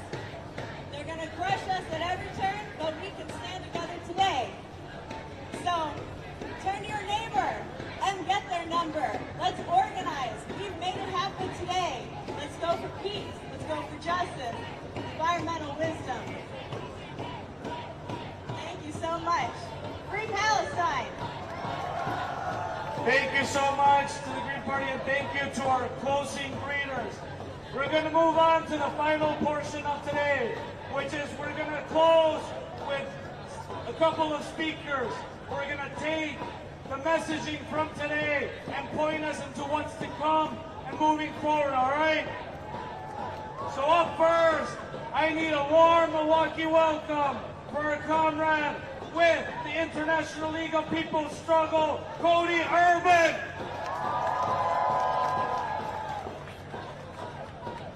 All right, y'all ready to let those fascist mob bosses over in the Pfizer Center know that you're still here? The people united! The people united! El pueblo unido! El pueblo unido! That's right, give it to yourselves for sticking it out for this whole march! So thank you to my comrades here. As they said, my name is Cody Urban. I'm the vice chairperson of the U.S. chapter of the International League of People's Struggle. We're an anti-imperialist democratic alliance of organizations, close to 400 organizations in around 40 countries around the world. And I got news for everyone right here. The U.S. empire, it's on its way down. It's losing out economically. That's why inflation is going so high. That's why they're scrambling to protect their investments all over the world and to get their trade routes in line. The U.S. is losing diplomatically. It is isolated. It is alone in the dark when it comes to pumping life support into this genocidal, fascist, Zionist entity. People are losing. People are walking away from the U.S. There's only one thing it has left. U.S. imperialism only has its military, and it's getting ready to unleash it over all the world. Just last week, comrades in IOPS, we rallied over 400 people in Washington, D.C. against the 75th NATO summit to say, resist NATO aggression, fight for rights and liberation. And we need a reality check when it comes to NATO. There's a lot of people out there who for some reason think that Trump is going to be the peace president because he threatened to take the U.S. out of NATO, because he yelled at NATO for not giving as much money to their militaries as the United States. So you know what the Democrats did? They pumped their military spending through the roof. They changed the rules of NATO to make it harder for members to leave. Trump's threatening of NATO, it did its job. It strengthened NATO. We are seeing the two biggest war criminals fighting to see who would be the biggest in charge of the world's most powerful military, because that's all the U.S. has left. Comrades, we're in a crucial turning point in history, and it's time we picked a side. And that side is not between Biden or Trump. It's not between the Democrats or the Republicans. For many working people today, that choice is between going to school for another term or going to the doctor. Or that choice is between paying rent or buying food. That's not a choice we should have to make. But it's not a choice we have to make if we can fight for a better world. The choice that we have is either the rulers or the people. It's oppression or self-determination. It's submission or resistance. Are we going to choose resistance? The people of Palestine have chosen resistance against the fascist Israeli Zionist regime. The people of the world are choosing resistance against militarism and imperialism. The working people of the world are choosing resistance to fight for their economic rights against capitalist exploitation. This is the choice we can make because we are so much bigger than the interests that represent the Republicans in the Pfizer Center or the Democrats. So, from here, and as we get ready to march in Chicago, we have to remember that the choice is with the people or the rulers. It's not the Democrat platform, it's not the Republican platform, and so ILPS, we're fighting this year to create a people's platform, a genuine alternative that we can fight for, because rights aren't given to us, they have to be fought for, and that's exactly what we're going to do. So thank you, everyone. Thank you for showing the Republicans that the people reject them. We'll see you in August to make sure that the Democrats also know that we reject them.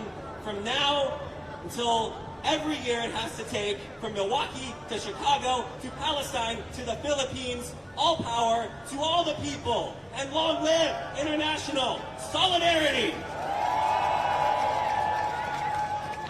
Thank you so much. Give it up again to Cody Urban and the International League of People Struggle.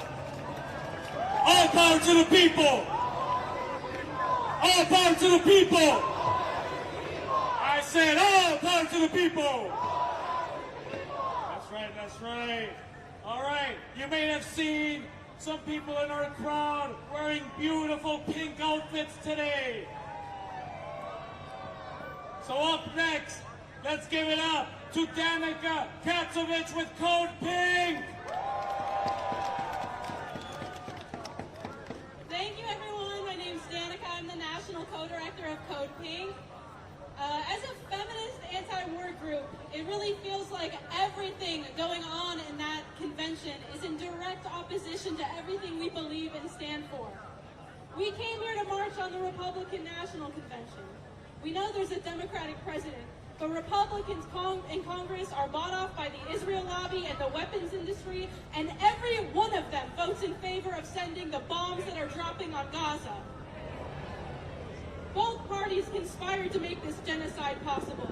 It seems like the only thing that they can agree on, sending the money of the American working class to bomb and starve people all over the world. For the last 9 months, we've seen almost all our leaders fall in line to support this terror they are enacting on the Palestinian people. And the city of Milwaukee and the Republican Party have conspired to keep us as far away from them as possible so that maybe they couldn't hear us or see us. So that they couldn't hear us saying the names of the martyrs from Gaza that they had a hand in murdering. So that they can't hear our demands for bodily autonomy and reproductive rights that they're fighting tooth and nail to take away from us. And I hope you all see this ridiculous security perimeter and think about what it really means. The implication is that we only have the right to protest if the powerful can't hear or see us. That is an extremely dangerous precedent. When we have so many critical issues on the line. And we have to be in the streets, not just for our reproductive rights here at home, but the reproductive rights of women in Gaza who are having C-sections with no anesthesia and their children crushed under bombs that say "Made in the USA." Do we really have a right to protest if it only means when we're far away from anyone who can listen? Our comrades and ourselves are already facing repression at the hands of the state, with things set to get a whole lot worse after the elections in November, whoever wins. Palestine protesters are already catching felony charges. The House of Representatives passed a bill that would change the tax code, so organizations that support Palestine would lose their nonprofit status. Zionists are suing organizations over quote-unquote supporting terrorism so they can shut us down completely. And we're not just on repression's doorstep, we are already under the boot. And I'm not just throwing platitudes around like care or community.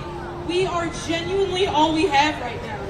Politicians bought off by the billionaire class will not stand up for us. We have to stand up for each other and practice real, genuine solidarity across our issues. Our struggle for health care, reproductive rights, ending wars, and fighting repression are these same struggles. We need each other to win. I hope we can collectively see this moment not just as a march on the Republicans, but a jumping off point to continue standing up for one another in material and tangible ways. So we'll show up for reproductive rights, we'll show up for the working class, we'll show up for immigrant rights, and we will show up for Palestine. And we will show up for each other, always, because the stakes are way too high not to. We have a long and incredibly hard fight ahead of us, and if we don't have each other's backs, we'll all fail. So Code Pink has your backs, and let's show the Republicans they are not welcome in Milwaukee. Thank you.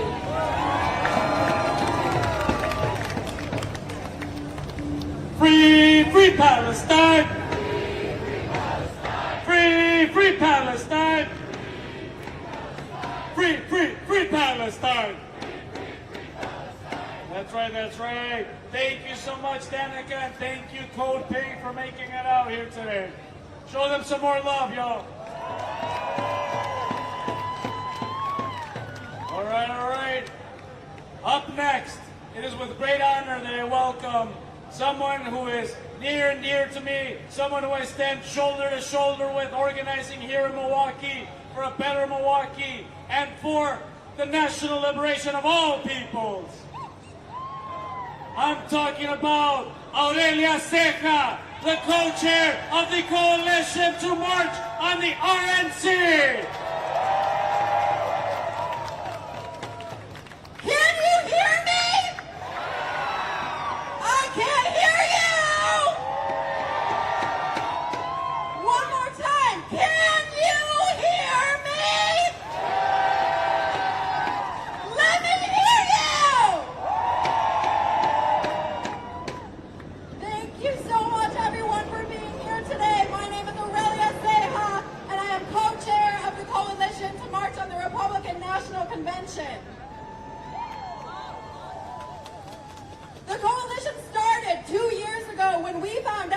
city of Milwaukee had sold out and would be hosting the RNC here, despite Milwaukee residents saying no to it. Over the past year, we've had over 100 organizations sign on, and today I look at all of you in the thousands that showed up who have come to say hell no to the racist and reactionary Republican agenda. You have come from near and far to show the GOP that when our lives are under attack, what do we do? What do we do? What do we do? The solution to fighting for reproductive justice, LGBTQ rights, immigrant rights, labor rights, everything we are here fighting for today is not in watching injustices happen on the TV and condemning them from our couches. We are only as strong as we are organized, and this coalition only exists through the over 100 organizations that gave life to it. We know that the struggle does not stop here, and if you're not involved in an organization, I can't encourage you enough to join one. Today, we came here to tell the GOP that they're not welcome in our city or anywhere. Next month, you'll find us in Chicago to tell the Democrats no to Genocide Joe! Thank you everyone for coming out, and I can't wait to have our next speakers who are going to be talking about the March on the DNC. Give it up again to Aurelia Ceja. Without their leadership, we wouldn't have been as successful today. All right, up next to talk about the most important issue that we're facing right now, which is the genocide in Palestine. This issue is one that has risen the tide of the struggle, one that is bringing millions and billions of people together to demand an end to it. So give it up to Rania Salem with USPCN.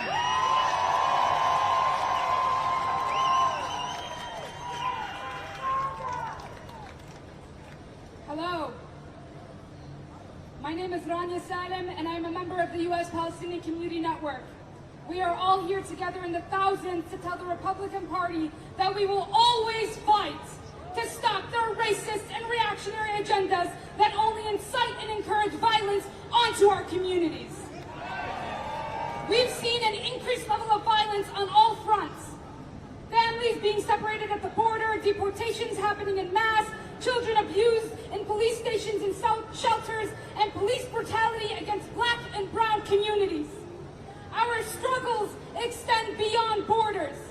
Not only does the U.S. government criminalize and terrorize our people here daily, but they also spend billions of our tax dollars to fund violence and oppression against our communities in our home countries as well. As we continue to fight against the U.S.-funded Israeli genocide of Palestinians in Gaza, we continue to affirm the demand that we will not stop organizing until we achieve complete justice and total liberation for all! Every politician, regardless of party, that has spoken up in vicious condemnation of the Palestinian people and their right to self-defense against Israeli war crimes has blood on their hands. Since October 7th, Palestinians have been called uncivilized animals and terrorists on public outlets, and that, along with the mass dehumanization from politicians, has created a hostile, racist atmosphere of intentional and violent hate crimes against our community. Such as the murder of the beautiful 6-year-old boy with Ian, Illinois, the attempted murder of his mother, the hate crime shooting of 3 young Palestinian men in Vermont, and the attempted drowning of a 3-year-old in Texas. These are all a direct result of the anti-Palestinian, anti-Arab, and anti-Muslim rhetoric utilized by politicians like Genocide Joe and Terrible Trump to systematically dehumanize and target our communities as they attempt to justify the genocide and as they attempt to further their white supremacist, colonialist, and neo-colonialist agendas across the globe. Jesus Christ. Republican legislators have introduced dozens of bills to crack down on immigrants, refugees, pro-Palestinian activists, and students in order to silence any and all criticism of the United States and Israel. Over 40,000 Palestinians have been murdered by Gaza. They have been murdered with 10,000 unaccounted for under the rubble, more than 90,000 injured, and 2 million displaced. Infrastructure and healthcare systems have been destroyed, and we are seeing destruction and horrific images in real time. All Palestinians in Gaza are trying to survive this genocide while being intentionally and systematically starved. And despite this, the Republicans are trying to redirect desperately needed humanitarian aid from Gaza and have been in full support of sending more weapons to Israel. Donald Trump has said if he is re-elected, he will cut off every penny of money that we send to the Palestinians on day one. For Trump and other Republican Party leaders, Israel's slaughtering of Gaza, the illegal siege, and collective punishment doesn't go far enough. Israel and its backers, especially the United States, have been exposed internationally, further isolating Israel on the world stage. Israel has lost all legitimacy, and the United States, Israel, and the West as a whole are losing the propaganda war. Everyone everywhere, even now in the U.S., is conscious of Israel's crimes against the Palestinian people. We continue to draw important parallels that the U.S. empire that oppresses the Palestinian people is the same system that oppresses billions of others globally. We demand an end to all attacks on women's reproductive, LGBTQ, immigrants, and workers' rights. We demand legalization for all and an end to all detentions and deportations.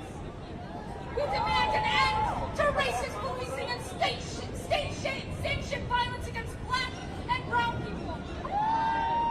We must condemn all the Republicans' violent targeting of our communities in furtherance of its racist agenda. It is imperative for us all to support each other's liberation. Because the people unite, the people win! We all have been heavily mobilizing across the U.S. to end this genocide, to support Palestinian self-defense in Gaza, and to call for the liberation of Palestine from the river to the sea. Palestine is a cause for all the oppressed, for all the colonized, for anyone who believes in a world of justice and freedom and refuses to accept anything less than radical liberation. A free Palestine will be a major blow to the U.S. empire, which will help other oppressed people win their own freedom as well. USPCN has always said that black liberation in the United States will lead to liberation for all. And now we also say that Palestinian liberation and the defeat of the white settler colonialism in the Arab world will also lead to the liberation for all.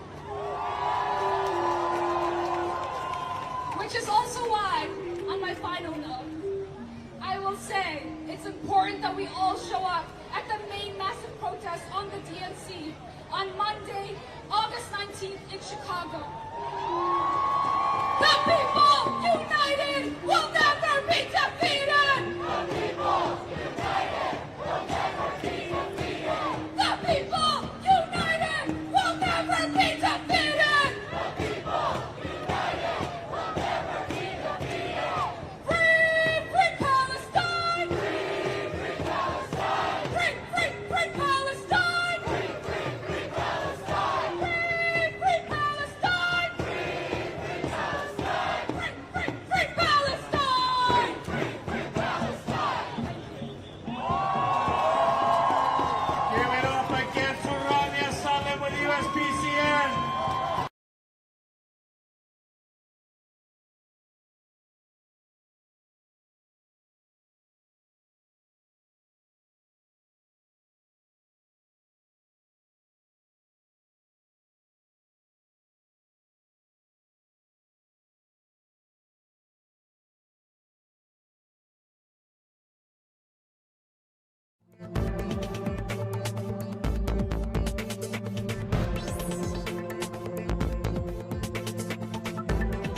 to do.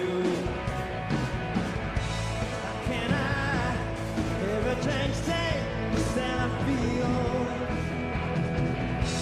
If I could, maybe I'd give you my world. How can I, when you won't take it from me? You can go your own way, go your own way. You can call it another lonely day. You can go your own way, go your own way. Why everything turned around, packing up.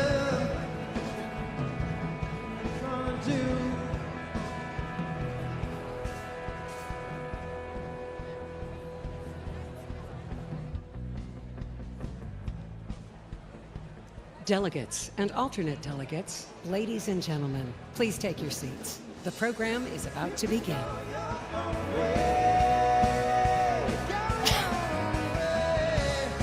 You can call it another lonely day. You can go your own way, go your own way.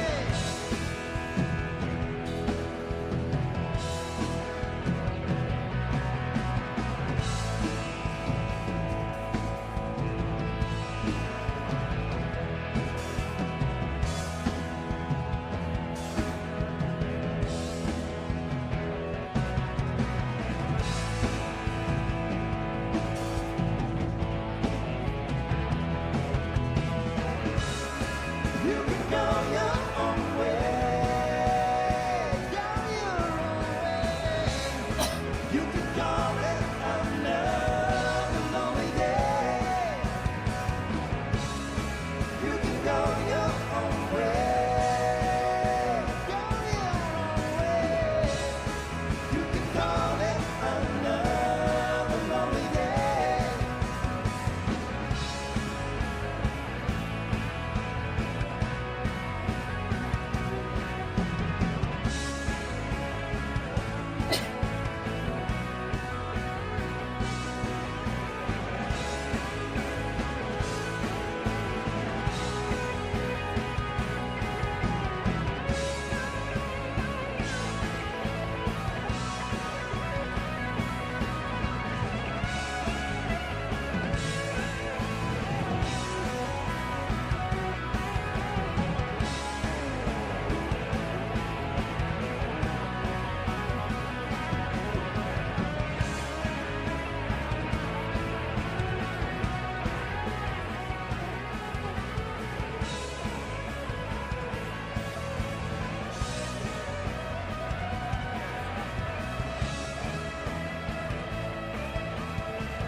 America has reached the highest inflation in 40 years.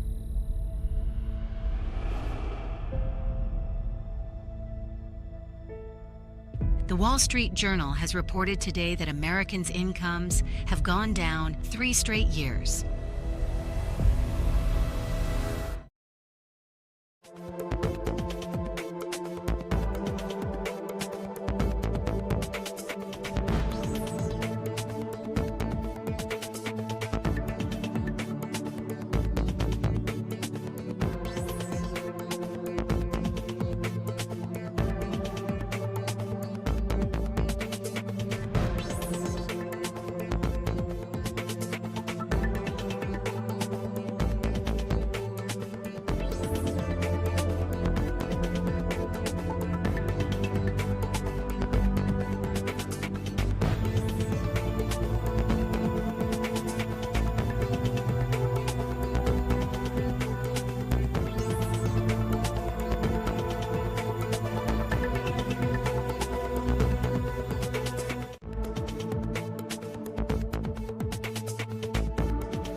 This convention will come to order. Delegates and alternate delegates, ladies and gentlemen, welcome to the 2024 Republican National Convention.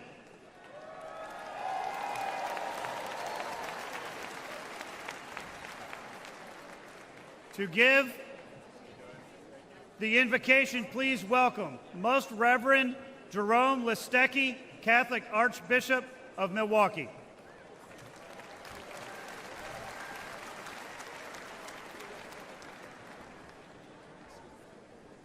And let us pray. Lord, we thank you for our nation. Our founding fathers held these truths self-evident, that all are created equal, endowed by their Creator with certain unalienable rights, including life, liberty, and the pursuit of happiness. For 248 years, we have sustained this vision to guard the dignity of every life from conception to natural death, to protect their liberty, especially to speak freely and to worship you, and to support their pursuit of happiness through this life to the next.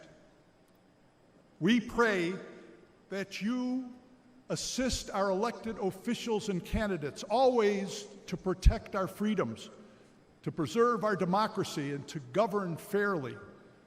Grant them the wisdom every day to place the good of our nation above personal interests and to cherish our union. Teach us all to respect justice and our equality before the law. Lord, protect our military. Teach us gratitude, that we may never forget their selfless sacrifice, and protect also our first responders, police, firefighters, and EMTs, for their bravery too gives us peace. There is a sacrifice that all Americans make to participate in the political process.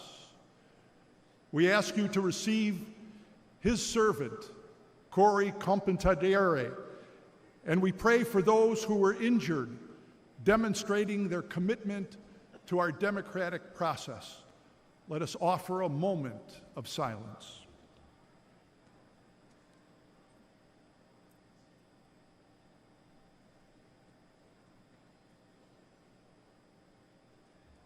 In the words of George Washington, Almighty God, keep the United States of America in thy holy protection and incline the hearts of the citizens to a brotherly affection and love for one another.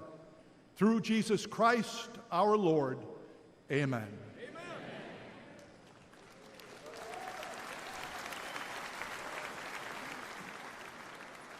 Please rise for the presentation of colors.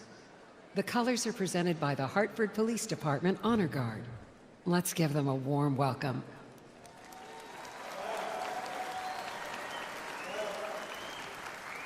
Left, left, left, left, left, left, left, left, left.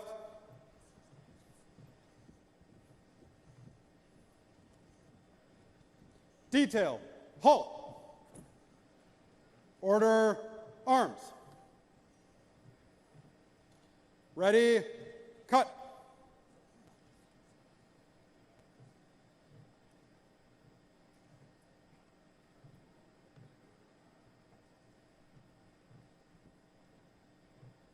Please remain standing for the Pledge of Allegiance and the national anthem.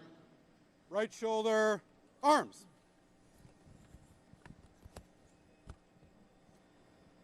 Present, arms.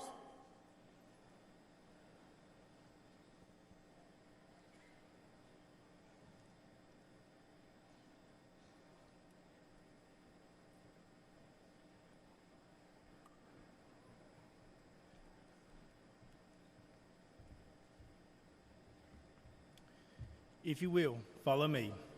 I pledge allegiance to the flag of the United States of America and to the republic for which it stands, one nation, under God, indivisible, with liberty and for all.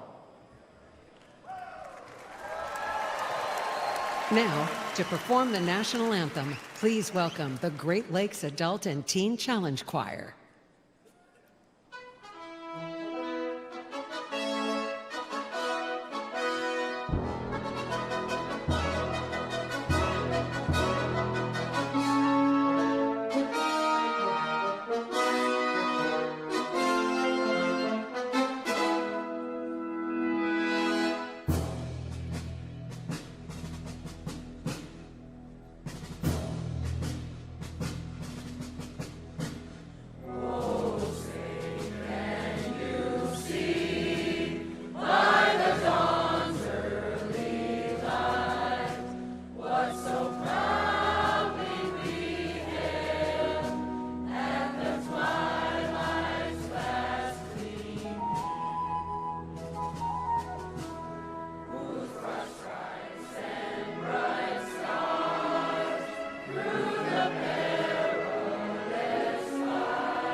Please remain standing while the colors are retired. Right face. Forward march. Left. Left. Left. Left. Left. Left.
Ladies and gentlemen, please welcome back RNC Chairman Michael Whatley.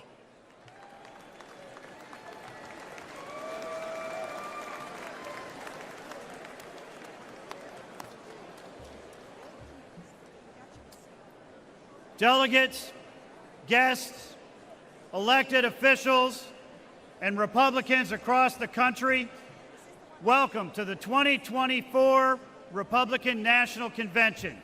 We are honored to have you here in Milwaukee.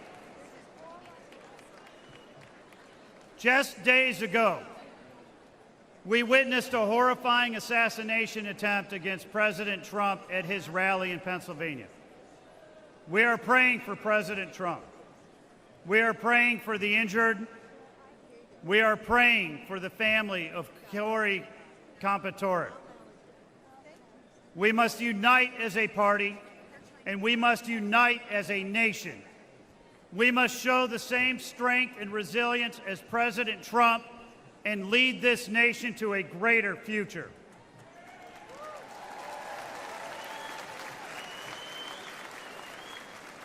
Four years ago, Europe and the Middle East were at peace. Our southern border was secure, and our military was stronger than ever. 4 years ago, America was respected abroad, and Americans could afford groceries at home. Tonight, everything is different. Russia has invaded Ukraine.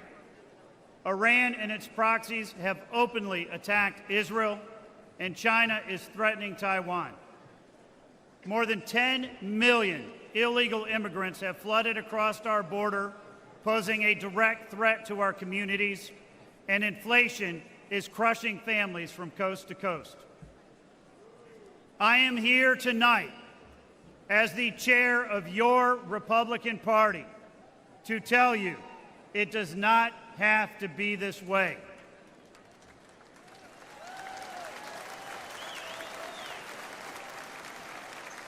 And I am here tonight to tell you that we have a solution. Elect Donald J. Trump as the 47th President of the United States.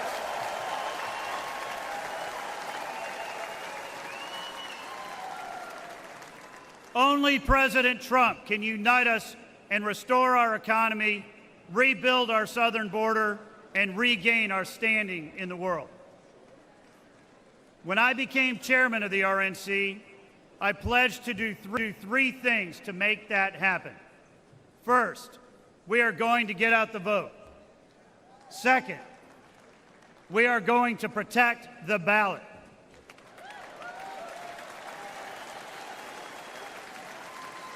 And third, we are going to hold a world-class convention.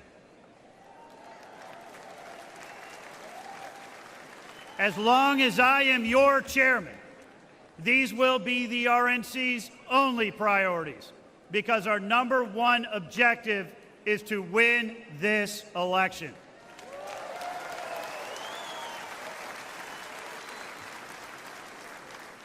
I am pleased to say that tonight we are kicking off the biggest and best convention in the history of the Republican Party, and we are united.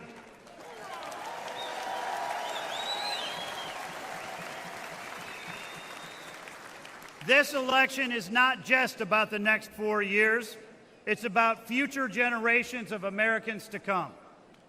I am so proud to serve as the chairman of your Republican National Committee and to open this convention. And I am so proud to work with all of you to elect Donald J. Trump as our president and J.D. Vance as our vice president.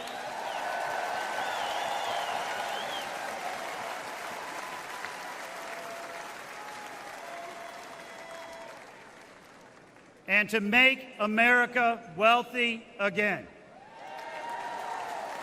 safe again, strong again, and to make America great again. Thank you.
Ladies and gentlemen, please welcome United States Senator Ron Johnson of Wisconsin.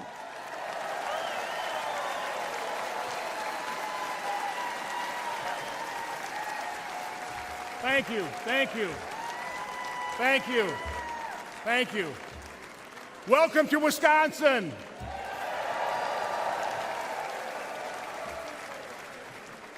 "170 years ago, the Republican Party was born here, founded on the principle of freedom and dedicated to the fight to end slavery.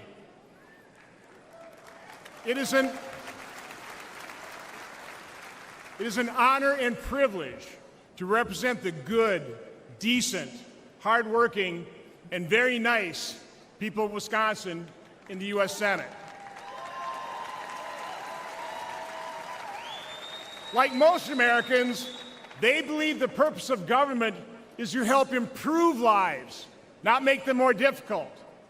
Unfortunately, Vice President Harris and President Biden have made our lives less safe and far more expensive. In other words, a lot more difficult. Back in 2008, Joe Biden ran on a ticket promising to, quote, fundamentally transform America, unquote. They weren't joking.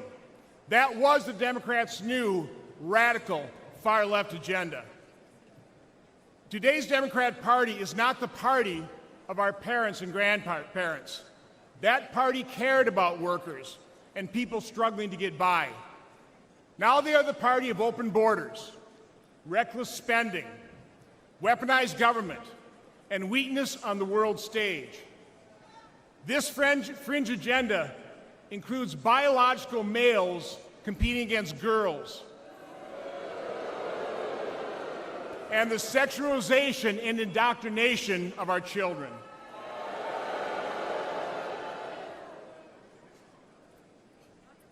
Today's Democrat agenda, their policies, are a clear and present danger to America, to our institutions, our values, and our people.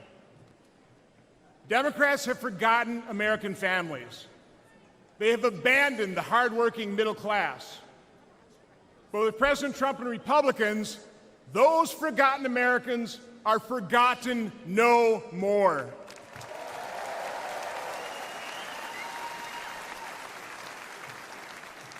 Republicans are the party of opportunity, liberty, and prosperity for all.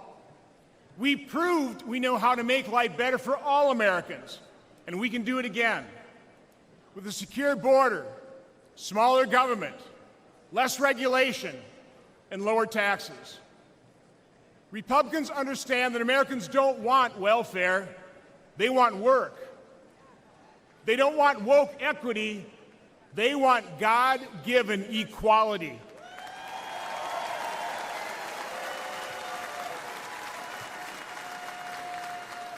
They want the promise of our founding documents, the right to pursue happiness.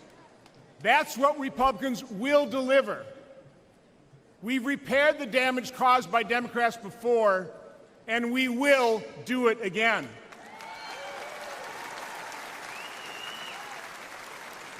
We will complete the mission President Trump first articulated in 2016 to make America great again.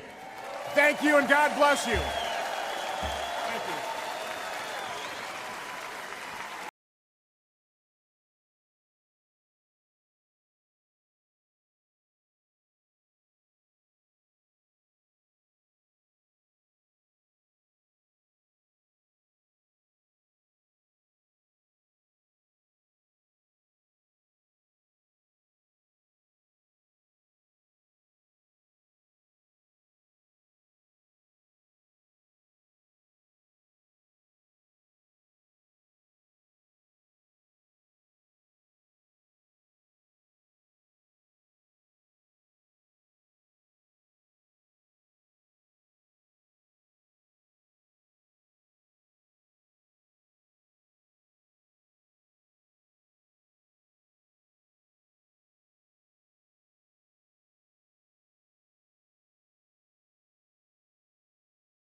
Please welcome Chris Jansen. Howdy.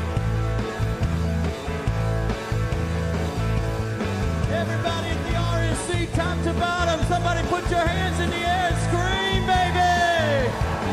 I love number 3 winning and good bass fishing and bush hogging overtime. I like sitting in the stand with a gun in my hand. I'm an all-American guy. I like a bone on a steak and a Waffle House steak, seeing kids being raised right. I like a handshake deal and people that are real. I'm an all-American guy. I love F-250s, Alan Jackson's Little Bitty, and the beauty of a small town life. I like my chili in a bowl, Bob Seger, rock and roll, football on a Friday night. I love a cold beer can and the Leonard Skinner band and a woman that I hold all night. Yeah, I'm a pretty simple man, ain't too hard to understand. I'm an all-American guy. I like America's best and rowdy rednecks and blue silver suits and ties. I love Jesus and the hag and a girl who loves her dad. I'm an all-American guy. I love F-250s, Alan Jackson's Little Bitty, and the beauty of a small town life. I like my chili in a bowl, Bob Seger, rock and roll, football on a Friday night. I love a cold beer can and the Charlie Daniels band and a woman that I hold all night. Yes, I'm a pretty simple man, ain't too hard to understand. I want to hear you scream one time.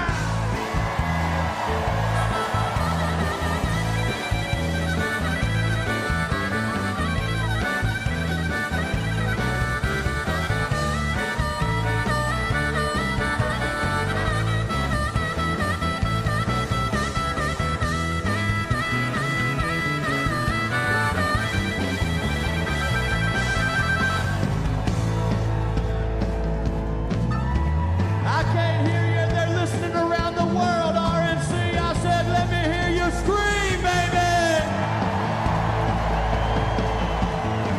I love my Bass Pro Cap, love my country and my flag, and the ones who made the sacrifice. They're serving military time in the thin blue line. All-American guy. I love F-250s, Alan Jackson's Little Bitty, and the beauty of a small town life.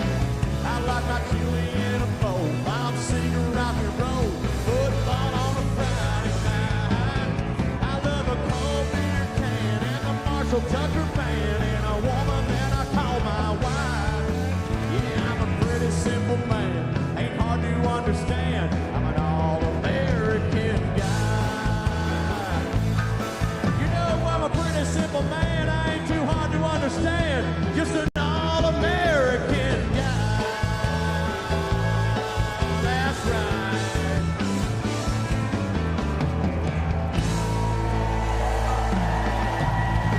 I can't hear you, Milwaukee!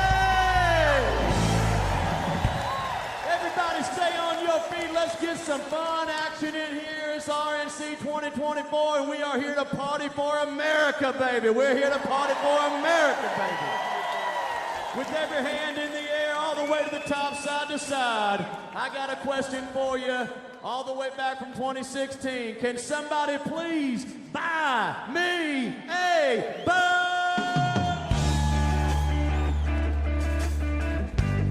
Now sing it loud and proud, all the way over there. I can see you now. Well, I ain't rich, but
Everybody said maybe so. Come on now. Buddy. Break it down, boys. Woo. You hear that? First day of the RNC in Milwaukee. And everybody is screaming really loud up in here.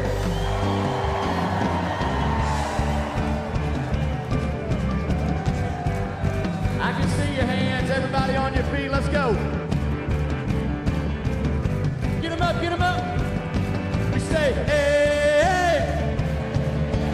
hey, oh, whoa. Let's say, woo, woo, woo. Get your hands going, let's go.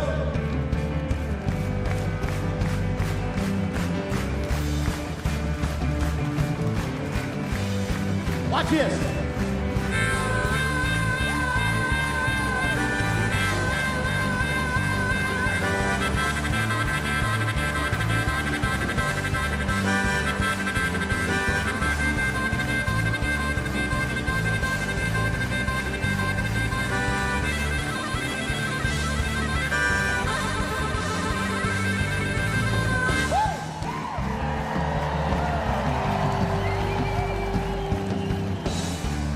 Concerts in this arena before.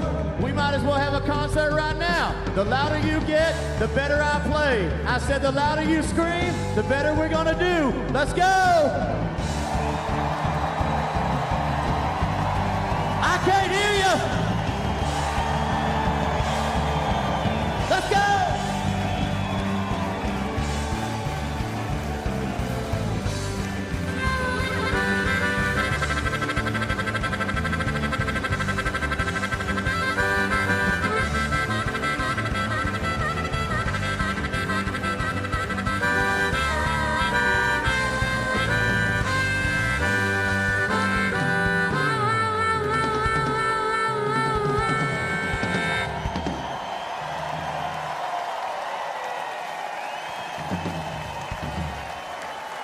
We can get rowdier than that. Come on, it's 2024. We're here to party.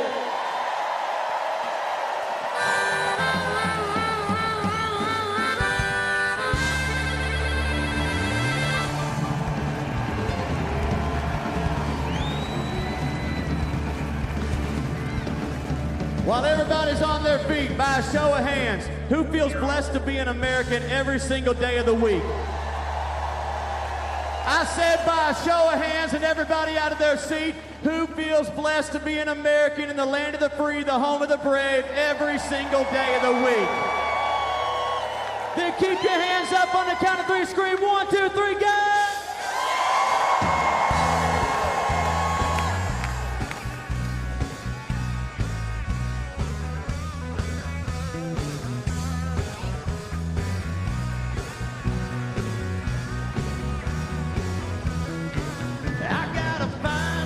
Woman got a house full of kids, truck that keeps her running, a job that pays the bills, bunch of fishing poles and ponds that I can fish. Even when it rains, I always tell you this: hell, I'm alive and I'm free. Well, I get up in the morning and get to being me. I'm a mess, but I'm blessed, and I count my blessings every day of the week, every day, every day. Well, I count my blessings every day of the week, every day, every day. If you're feeling blessed to be alive tonight, make some noise, baby, come on.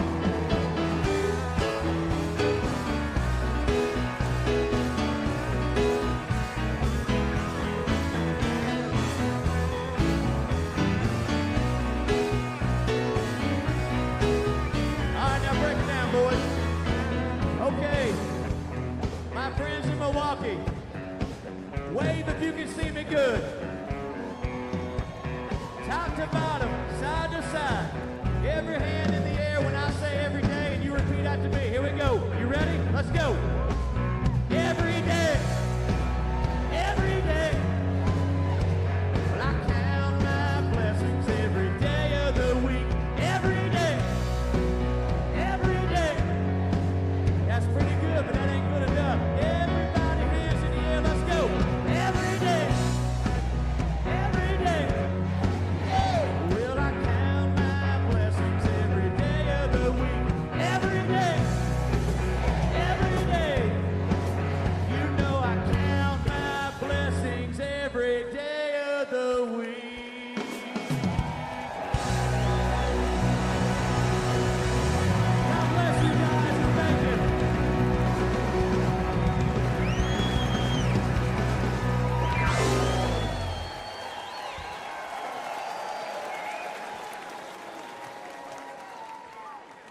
Please welcome Congresswoman Marjorie Taylor Greene of Georgia.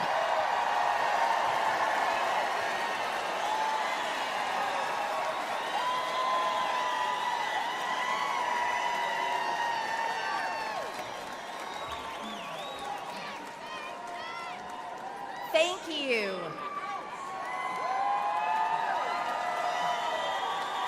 Thank you. Thank you. Today is a celebration. The American spirit is alive and well. And we have once again nominated for president the founding father of the America First movement, Donald John Trump.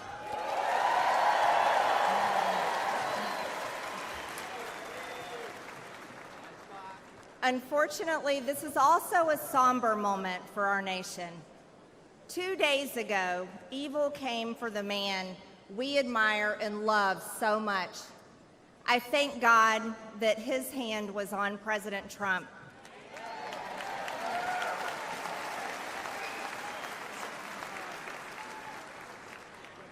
And I pray for the family of Corey Comprator, who was killed at the rally, and for other attendees who were wounded. Corey embodied the spirit of America First. He displayed the ultimate show of love when he shielded his wife and daughter, sacrificing his own life. He reminded America of what we must be, a people who will do whatever it takes to defend the people and the nation that we love.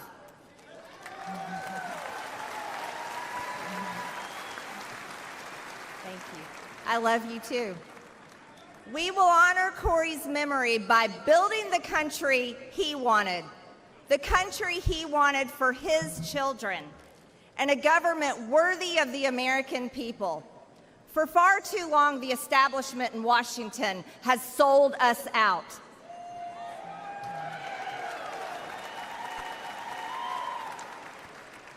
They promised unity and delivered division. They promised peace and brought war. They promised normalcy and gave us Transgender Visibility Day on Easter Sunday.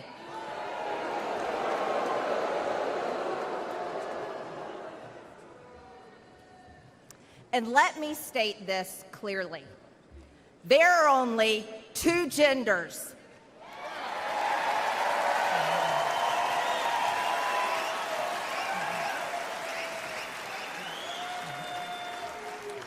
And we are made in God's image.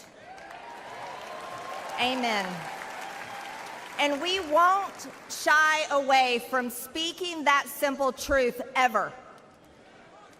The Democrats ripped open our borders and allowed millions of illegal aliens to pour in, driving up the cost of housing and health care while slashing American wages and eliminating jobs.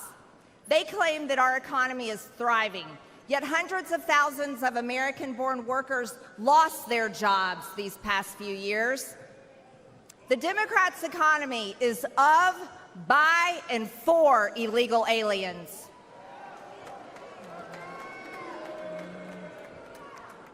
Our open borders have also unleashed the worst drug crisis in American history. Yet while hundreds of thousands of Americans are suffering, the Democrats spent over $175 billion, your tax dollars, to secure Ukraine's borders. But they tell us the border wall is too expensive. But an American government that serves the interests not of the wealthy, the globalist, or the powerful few, but of all hardworking Americans is within our grasp.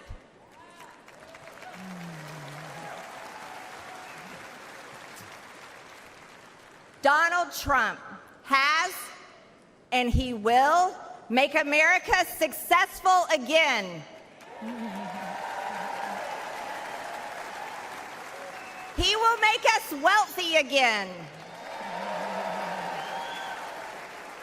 And as God as my witness, He will finally give us the country we deserve.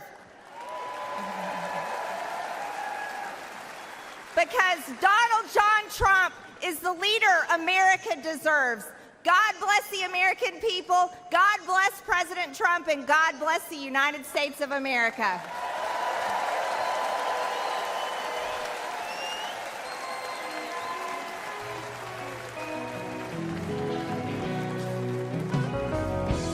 Day after day, I'm more confused,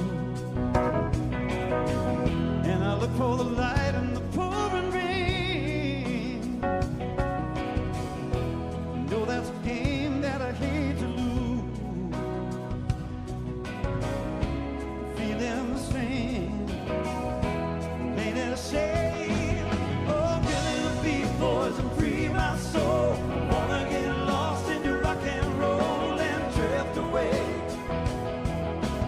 Give me the beat, boys, and free my soul. Wanna get lost in your rock and roll and drift away.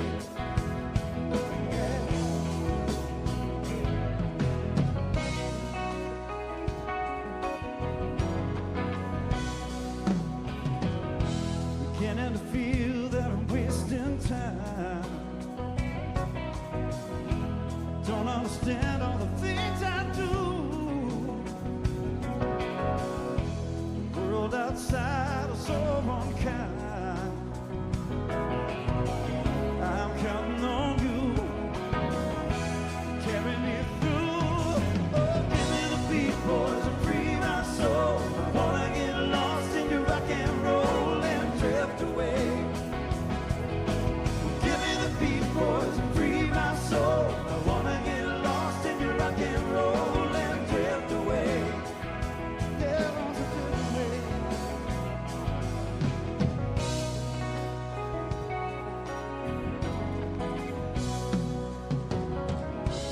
When my mind is free, you know a melody can move me. When I'm feeling blue, guitars are coming through to soothe me. Thanks for the joy that you're giving me. I want you to know that I believe in your song. Rhythm and rhyme and harmony. I want you along, making me strong. Oh, give me the beat, boys, and free my soul. I wanna get lost in your rock and roll and drift away. Yeah, yeah. Give me the beat, boys, and free my soul. Wanna get lost in your rock and roll and drift away. I know we got some singers tonight here in the RNC. Let's see you one time, everybody. Here we go. Sing it. Give me the beat.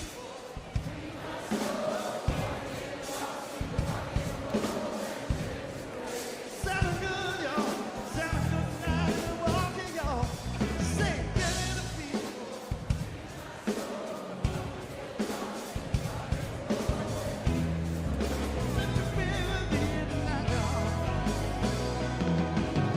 Give me the beat, boys, and free my soul. I wanna get lost in your rock and roll and drift away. Hey, give me the beat, boys, and free my soul. I wanna get lost in your rock and roll and drift away.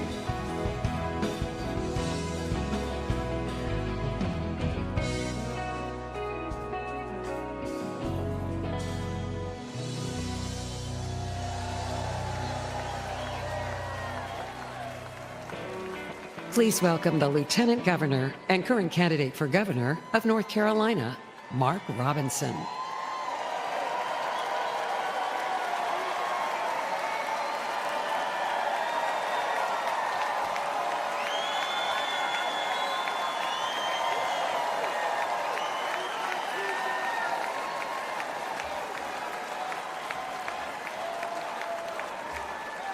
Thank you, thank you.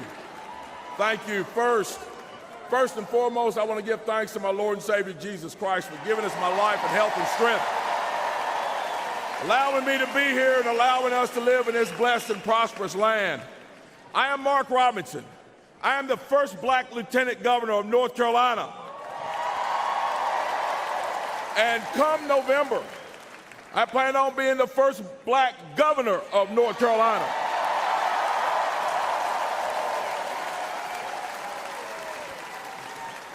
But I am not one of the political elite. I grew up poor as the ninth of 10 kids in Greensboro with an alcoholic father who beat my mother. I love to tell you that I graduated from high school, found success, never worried about money again, but I can't. I lost 2 jobs, 2 manufacturing jobs because of NAFTA, which, by the way, Joe Biden voted for. Politicians in D.C. made bad decisions. People like me suffered. I lost my car and my house. I was desperate. But you know, my story isn't unique. A couple of months ago in my travels, I stopped at a gas station. As I was leaving, a man walked out with a beard and he looked very stressed. He got in his car and I could see him holding an envelope. My heart dropped because years ago I held one just like it. It was bankruptcy papers. I could see the fear on his face. And it took me back to lying awake at night with that gnawing worrying, debating which bills weren't going to get paid. Unfortunately, many families today are having that same experience. Under Joe Biden, grocery prices have skyrocketed and gas has nearly doubled. In North Carolina, factories just like the one I worked at are closing, leaving families feeling hopeless. But there is hope, and I'm proof. My wife and I never gave up. We kept our faith. We worked hard and made it through those tough times. Now I stand before you on the verge of becoming the first black governor of North Carolina.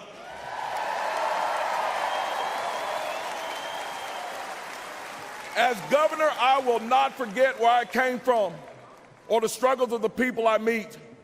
And you know, there's someone else who will fight just as hard for you.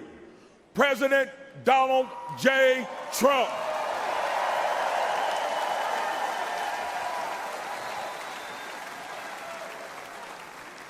The brave heart of our time, President Trump, had our economy roaring. Gas was up below $2. Unemployment was at a historic low. People could afford homes. And we had a president who protected manufacturing jobs. Under President Trump, the American dream was alive and well. Under President Trump, there was hope. And we need that now more than ever. So this November, let's select the brave heart of our time, Donald J. Trump, to get our economy back on track, restore the American dream, and make America great again. God bless you all, and God bless the United States of America. Thank you.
Please welcome Congressman Wesley Hunt of Texas.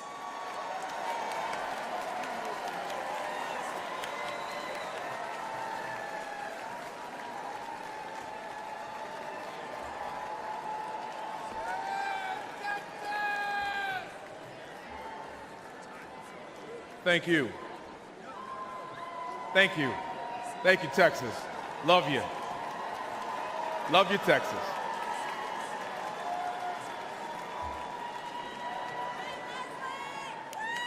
A president's greatest responsibility is to protect the American people. And both Joe Biden and Kamala Harris have failed. I'm a military guy. I flew Apaches in Iraq. Thank you. Thank you. Thank you. I understand that when you're given a mission, you show up, you identify the problem, and you execute. Biden and Harris haven't shown up. They don't seem to understand that they are the problem, and they've shown no empathy or remorse as the American people suffer from their failed leadership. They have imposed what Ronald Reagan called the cruelest tax on the poor, inflation. Today, 65% of Americans are living paycheck to paycheck because the dollar is worth less and less every day. Grocery prices have soared. Average Americans are spending $4,300 more on energy bills. But on November the 5th, we, the people, can fix this Democrat disaster.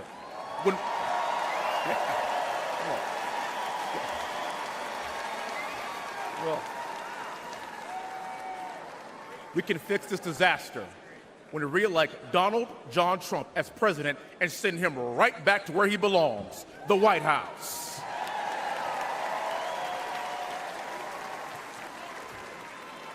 Under President Trump, American families had more money in their pockets and bank accounts. American families could invest, save, and buy a home. Under President Trump, we had the greatest economy in our lifetime, and in less than 4 years under Joe Biden, everything changed. Ladies and gentlemen, that is why we must win in November to take our country back.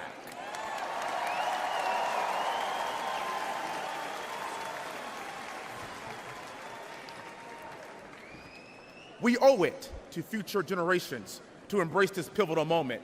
I owe it to my two daughters, Victoria and Olivia. I owe it to my 1-year-old little boy, Willie, and I owe it to all American children and their future.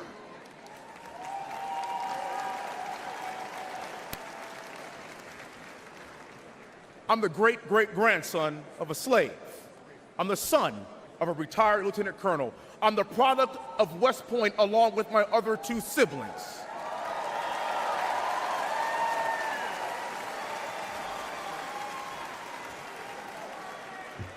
And I risked my life in combat to preserve our nation. Now,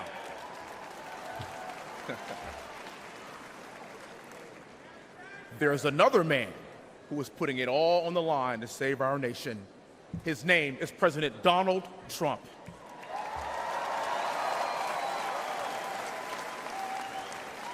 And with your help in November, and with his unbending resolve, together we will make America great again.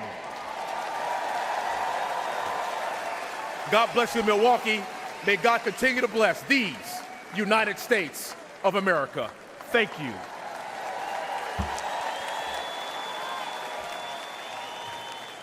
Please welcome U.S. Army veteran, Representative John James from Michigan's 10th Congressional District.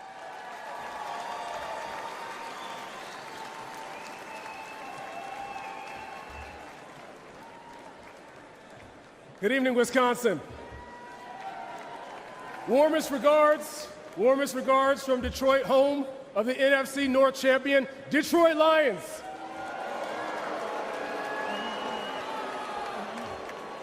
Well, in seriousness, didn't Wesley do a great job? One of my West Point classmates, class of 2004, and there's another Midwestern boy who did a great job. our vice presidential nominee, J.D. Vance. Another Midwestern boy. You know, he's going to need some help when he comes up to Michigan. I'll do everything I can, but he might be the first Buckeye to win in Michigan since last time Trump was in office. But those are two great American dream stories from the Hunt family and from the Vance family, but I have another American dream story to tell you about. It's about a little boy from Starkville, Mississippi, who lived directly across the street from Mississippi State University, but he couldn't go there because he was black. Despite growing up in the Jim Crow South, he refused to let vulnerability become victimhood. He paid his way through college, served honorably in Vietnam, and started a trucking company with one truck, one trailer, and no excuses, hauling beer back and forth between Detroit and Milwaukee. I grew up in awe of that story because it's my dad's story. It's part of my story. He and my mother raised me never telling me that this is a racist country. Never. Never.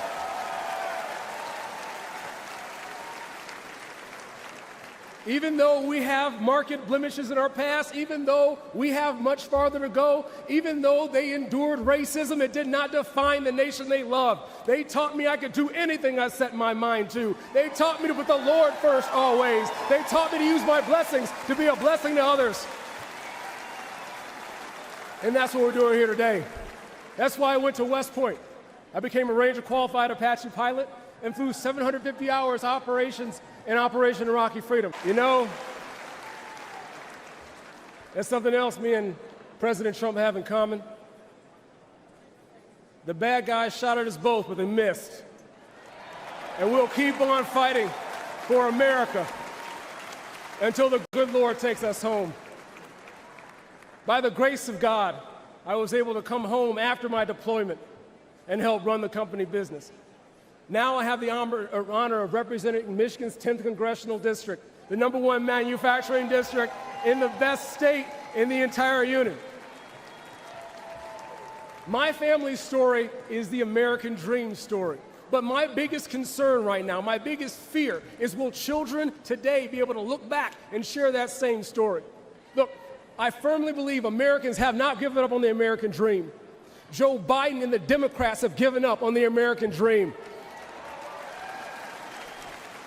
Joe Biden and the Democrats think they know how to spend your money better than you do. They want to take your dollars, they want to take your voice, they want to take your control and give it back to DC bureaucrats to execute their woke and Green New Deal agenda. Well, that plan doesn't work because hope is not a plan. Black people were sold on hope. Now our streets are rife with crime. Our kids can't read, and illegals are getting better help from Democrats in 4 days than we've gotten in 400 years.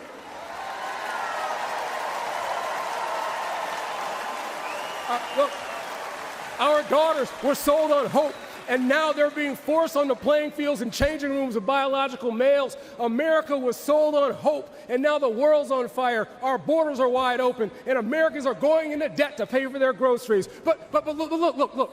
We don't even have to imagine a brighter day. We just have to remember, under President Donald J. Trump, we had a secure border. Under President Donald J. Trump, we had peace in Europe. And under President Donald J. Trump, we had an economy so good. We had an economy so good, Democrats were trying to give Obama the credit for it. Look.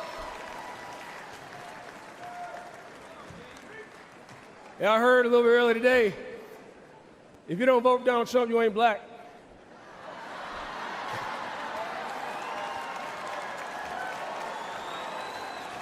But see, here's the thing. By the grace of God and the proven leadership of Donald Trump, for every American, regardless of race, color, and creed, we can once again have a land where a child's outcome isn't determined by their zip code. We can once again have a land where hard work truly does get you ahead. We can once again have a land where you can go from poverty to prosperity in a single generation.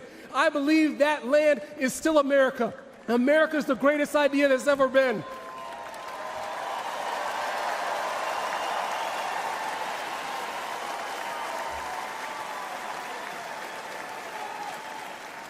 America, I believe deeply in my heart, America's the greatest idea that's ever been. It's worth fighting for, it's worth sacrificing for, and it's worth getting out to vote for, because I truly believe in the deepest heart of hearts that with Donald J. Trump back in the White House, the best is yet to come.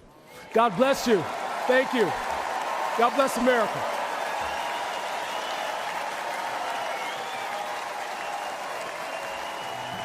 To show families just how much more they're spending on gas under Biden and Harris than they did under President Trump, we placed these signs at gas pumps. When President Trump left office, gas cost only $2.20.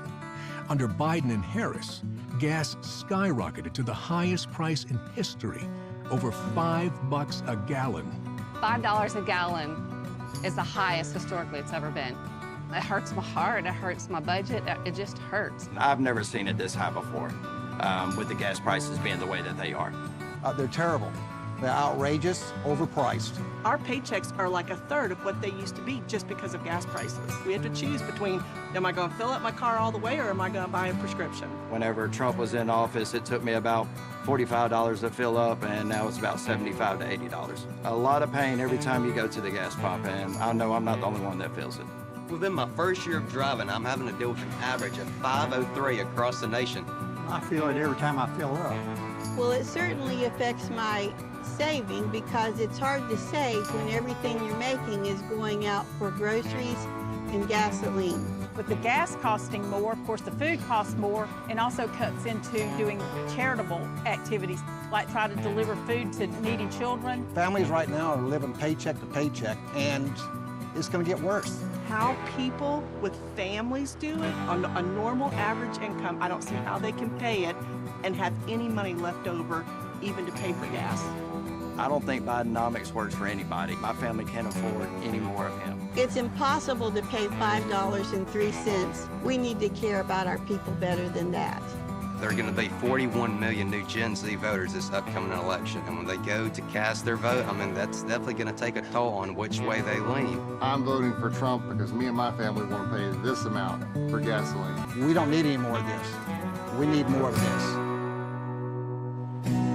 To show families just how much more they're spending on groceries under Biden and Harris than they did under President Trump, we placed these signs in grocery stores. You got a 49% increase under Joe Biden.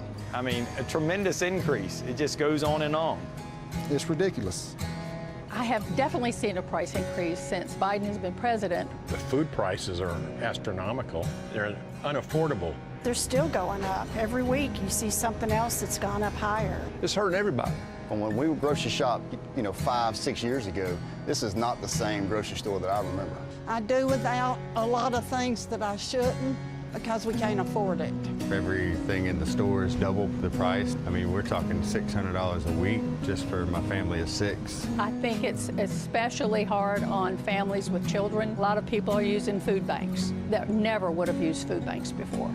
Living on Social Security or just disability, it's very difficult to be able to maintain the expenses. I have several elderly friends. They can't even get their medicine some months because they're paying so much for gas and groceries.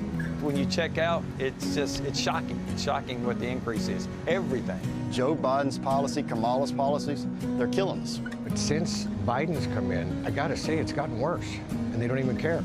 I served this country, and I've seen the biggest change in my entire life in these last 3.5 years. If you want to save this country, you need to vote for President Trump.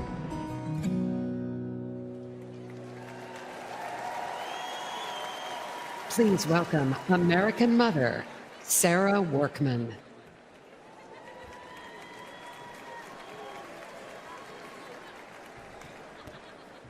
Good evening. I'm Sarah Workman from the great state of Arizona. I'm honored to be here tonight on behalf of everyday Americans.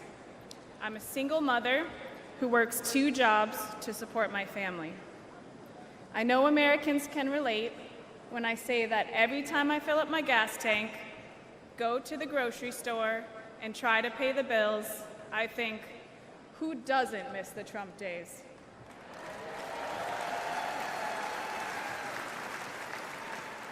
But it's not just the economic pain we're all feeling under Joe Biden. It's how they're destroying the American spirit. Everywhere we look, there's pain, chaos, and crisis. Inflation, open borders, woke indoctrination in our schools, violence in our cities, and unjust rulings in our courts. All of it is eroding one of America's greatest strengths, our optimism.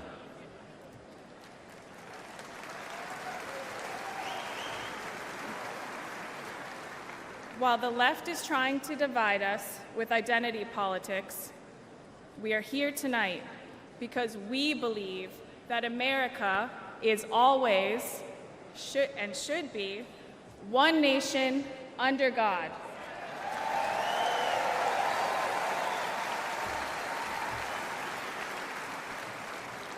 In addition to the economic pain, the Democrats' open border policies have shattered my family.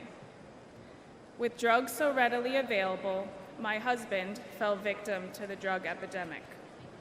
It tore our family apart, and now I raise my son alone. But I know there is hope.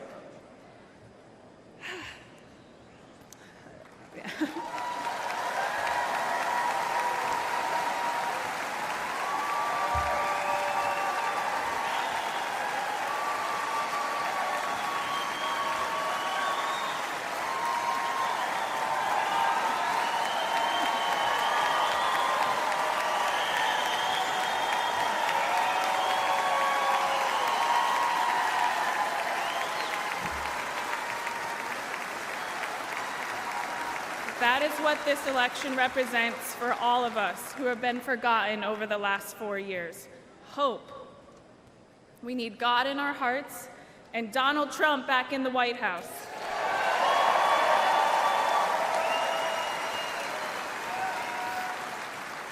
If you're watching tonight and you hear your own story and mine, Donald Trump put me on this stage to show that he hears us, he sees us, and we are forgotten no more.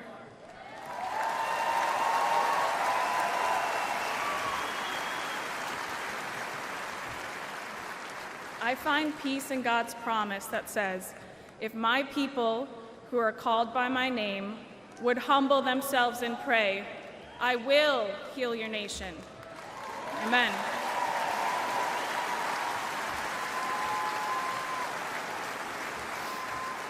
With faith, hope, and love in my heart, I know we will make America great again.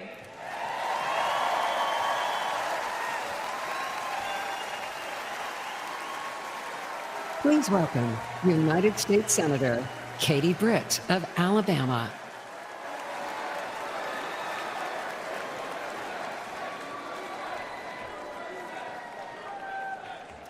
Good evening, Milwaukee. I'm Katie Britt.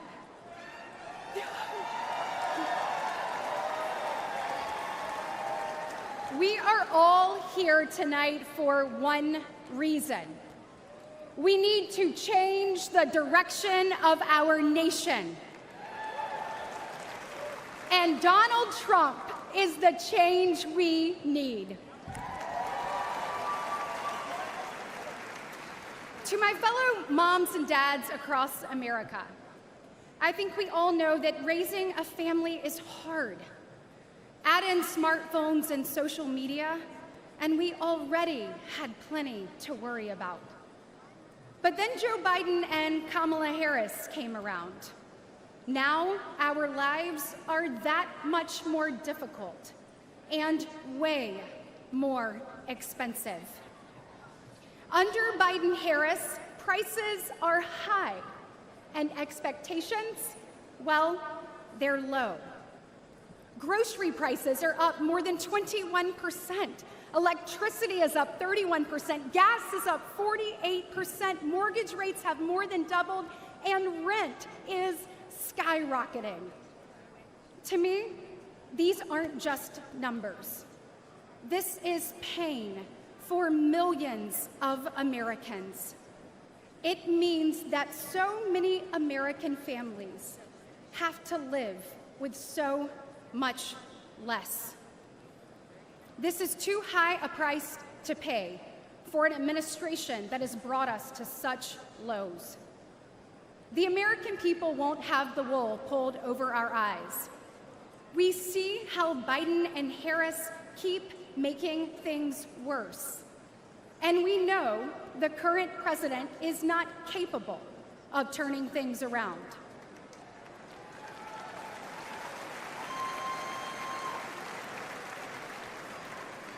His weakness is costing us our opportunity, our prosperity, our security, our safety. Each diminished, all in decline, just like the man in the Oval Office.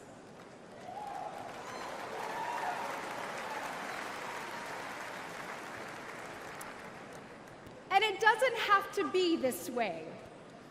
Under President Trump, we had the strongest economy in history. That's right. You didn't need to go into debt just to make ends meet. Energy dominant, stable prices, secure borders, safe streets, strong families and communities. That's what Donald Trump will deliver.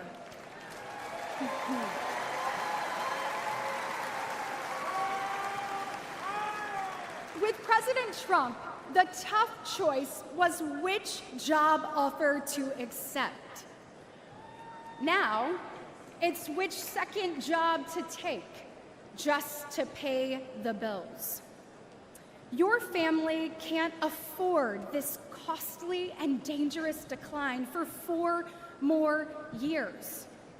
4 more years of Biden-Harris will impose a lifetime of financial damage on our children and our nation. It is time to return President Trump to the White House. Yes. Republicans will put parents, families, and hard-working Americans first. With President Trump back in the White House, we will reawaken the exceptionalism of the greatest nation ever known.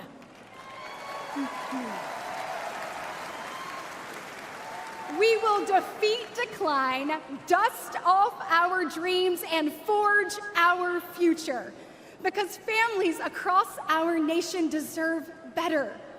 Once again, America will be the land of limitless opportunity for all. And paving that path starts today. So let's roll up our sleeves, send President Trump back to the White House, and get America back on track. God bless.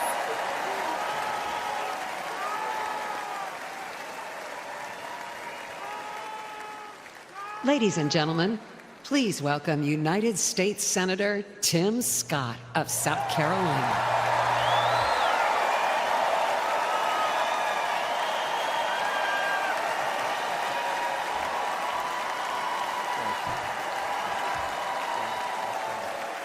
Wow.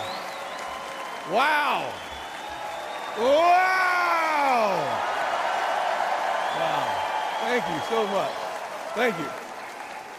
Hello, Milwaukee! Are you ready for 4 more years of Donald Trump? Oh, me too. Listen, if you didn't believe in miracles before Saturday, you better be believing right now. Thank God Almighty that we live in a country that still believes in the King of Kings and the Lord of Lords, the Alpha and the Omega. And our God still saves, He still delivers, and He still sets free. Because on Saturday, the devil came to Pennsylvania holding a rifle. But an American lion got back up on his feet and he roared. Oh yeah, he roared.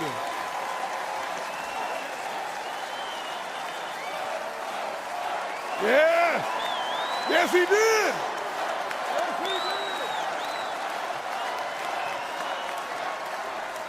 You see, America, this is a difficult time for our nation.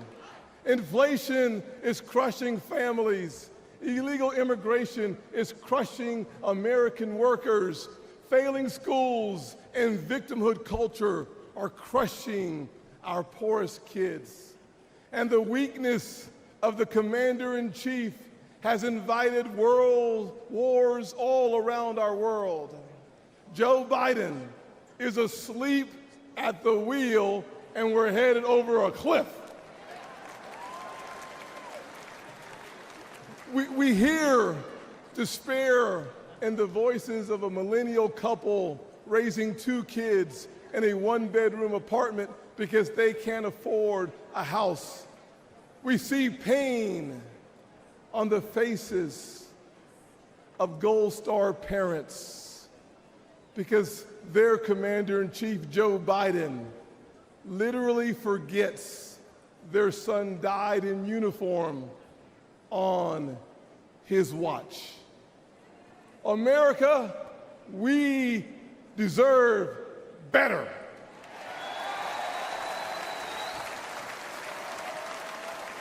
We deserve so much better. I was raised by a single mom in poverty. We had plastic spoons, not silver spoons. But she taught me to work hard, to take responsibility, and reject victimhood. Thank God for my wonderful mama. I know this is going to offend the liberal elites. Every time I say it, it offends them.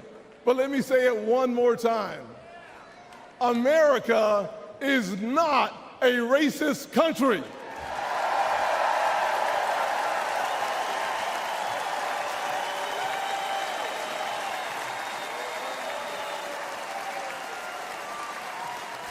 No, we're not. But if you were looking for racism today, you'd find it in cities run by Democrats.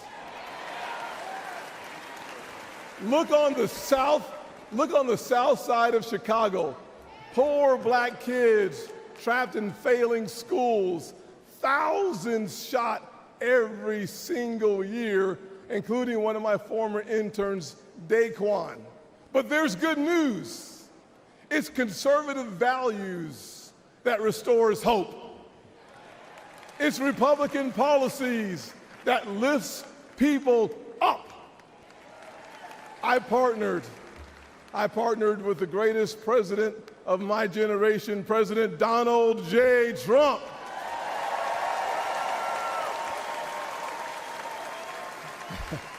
On the biggest tax cuts ever for working people and single moms, and opportunity zones for neighborhoods that need them most. But Joe Biden and Kamala Harris, they give illegal immigrants free hotel rooms while our veterans sleep on the streets. Disgusting, disgusting. Trump secured our border once, and Donald Trump will secure it again.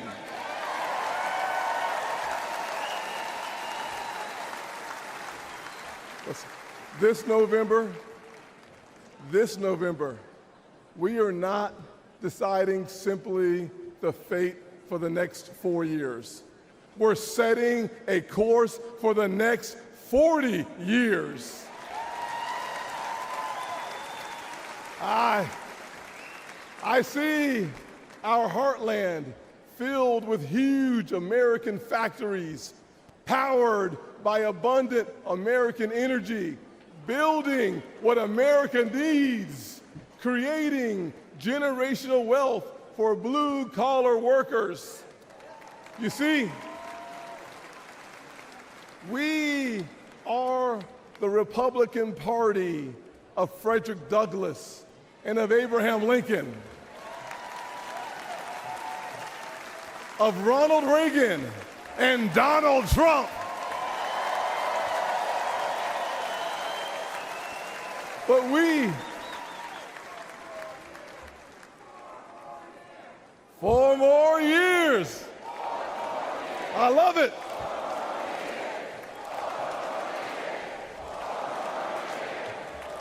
Awesome. We are not simply the party of our leaders. We are also the party of a young woman in Wisconsin taking over her family farm, an Hispanic father working 16-hour days in Nevada, and a black teenager in Philly starving for opportunity. We're not just the grand old party of the past. We are the great opportunity party of America's future.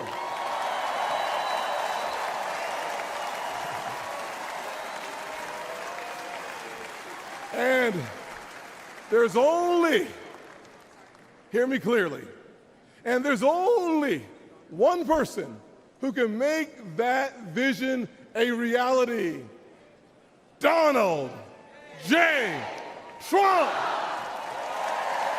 God bless America.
This is the man responsible for your family's home economy.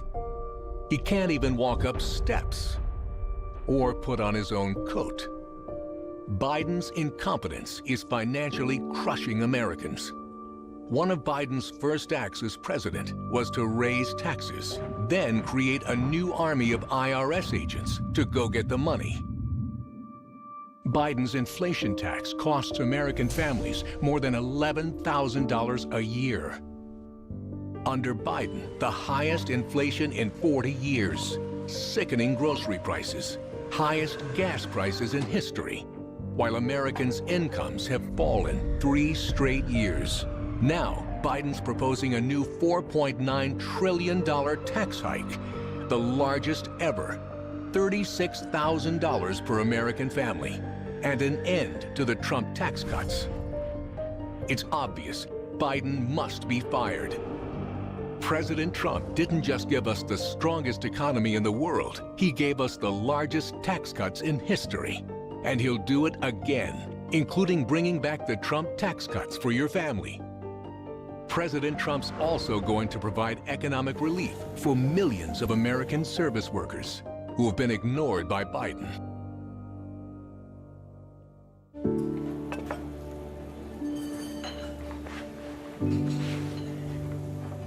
You're looking at America's service workers. And they're over 150 million strong. Waitresses and waiters. Drivers and doormen. Bartenders and baristas. And like so many others in Joe Biden's America, they're struggling economically. The majority now live paycheck to paycheck. Their credit card balances at record highs, at astronomical interest rates, and their incomes are down 3 straight years. The good news? Help is on the way. President Trump's economic plan to restart America includes no tax on tips earned by our service workers. A huge financial shot in the arm. You see, unlike Biden, President Trump doesn't want these Americans to just survive. He wants them to thrive. President Trump, he'll make America affordable again. Please welcome the Governor of the Commonwealth of Virginia, Glenn Youngkin.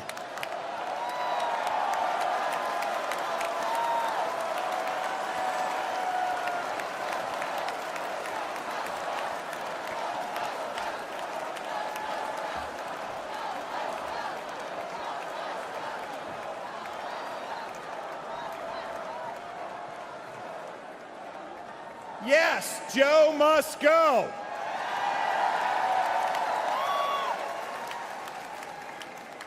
Good evening. I'm Glenn Youngkin, the governor. The governor of the home of Washington, Jefferson, Madison, and Monroe, the great Commonwealth of Virginia.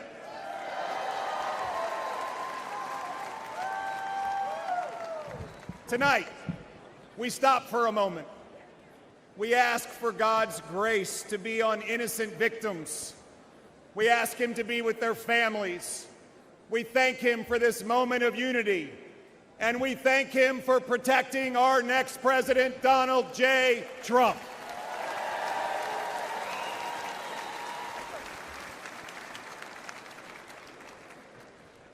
And tonight, our nation can have the conversation that so many families have at their kitchen tables.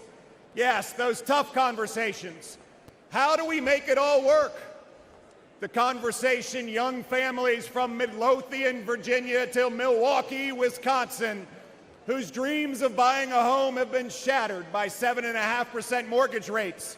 The veterans from Fredericksburg, Virginia to Phoenix, Arizona, whose raises can't keep up with 30% increases in grocery prices and 40% increases in gas.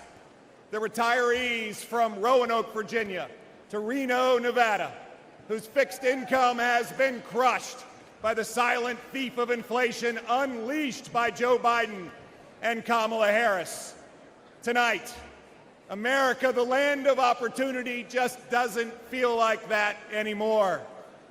But 8 years ago, there was an outsider, a businessman, who stepped out of his career to rebuild a great nation with the strongest economy, the mightiest military, energy independence, unlimited opportunity, lifting up every American.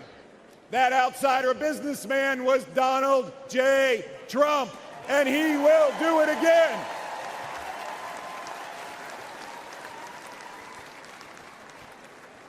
I'm proud to be a homegrown Virginian, from a family like a lot of families, with ups and downs and highs and lows.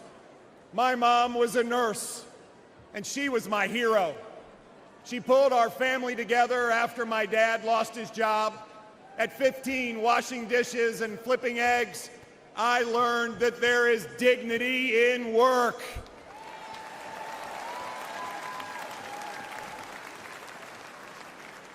At the height of the pandemic 4 years ago, I asked my amazing wife, Suzanne, to go on a walk with me.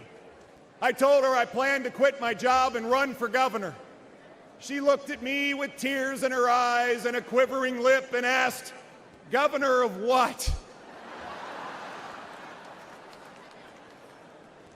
We prayed together, and we asked God for guidance and wisdom, and we said if elected, we would serve.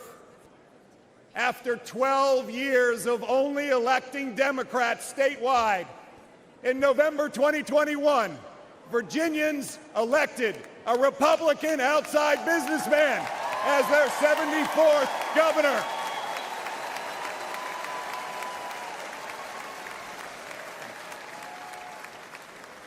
And I believe this year, Virginia will elect another Republican outside businessman as President of the United States.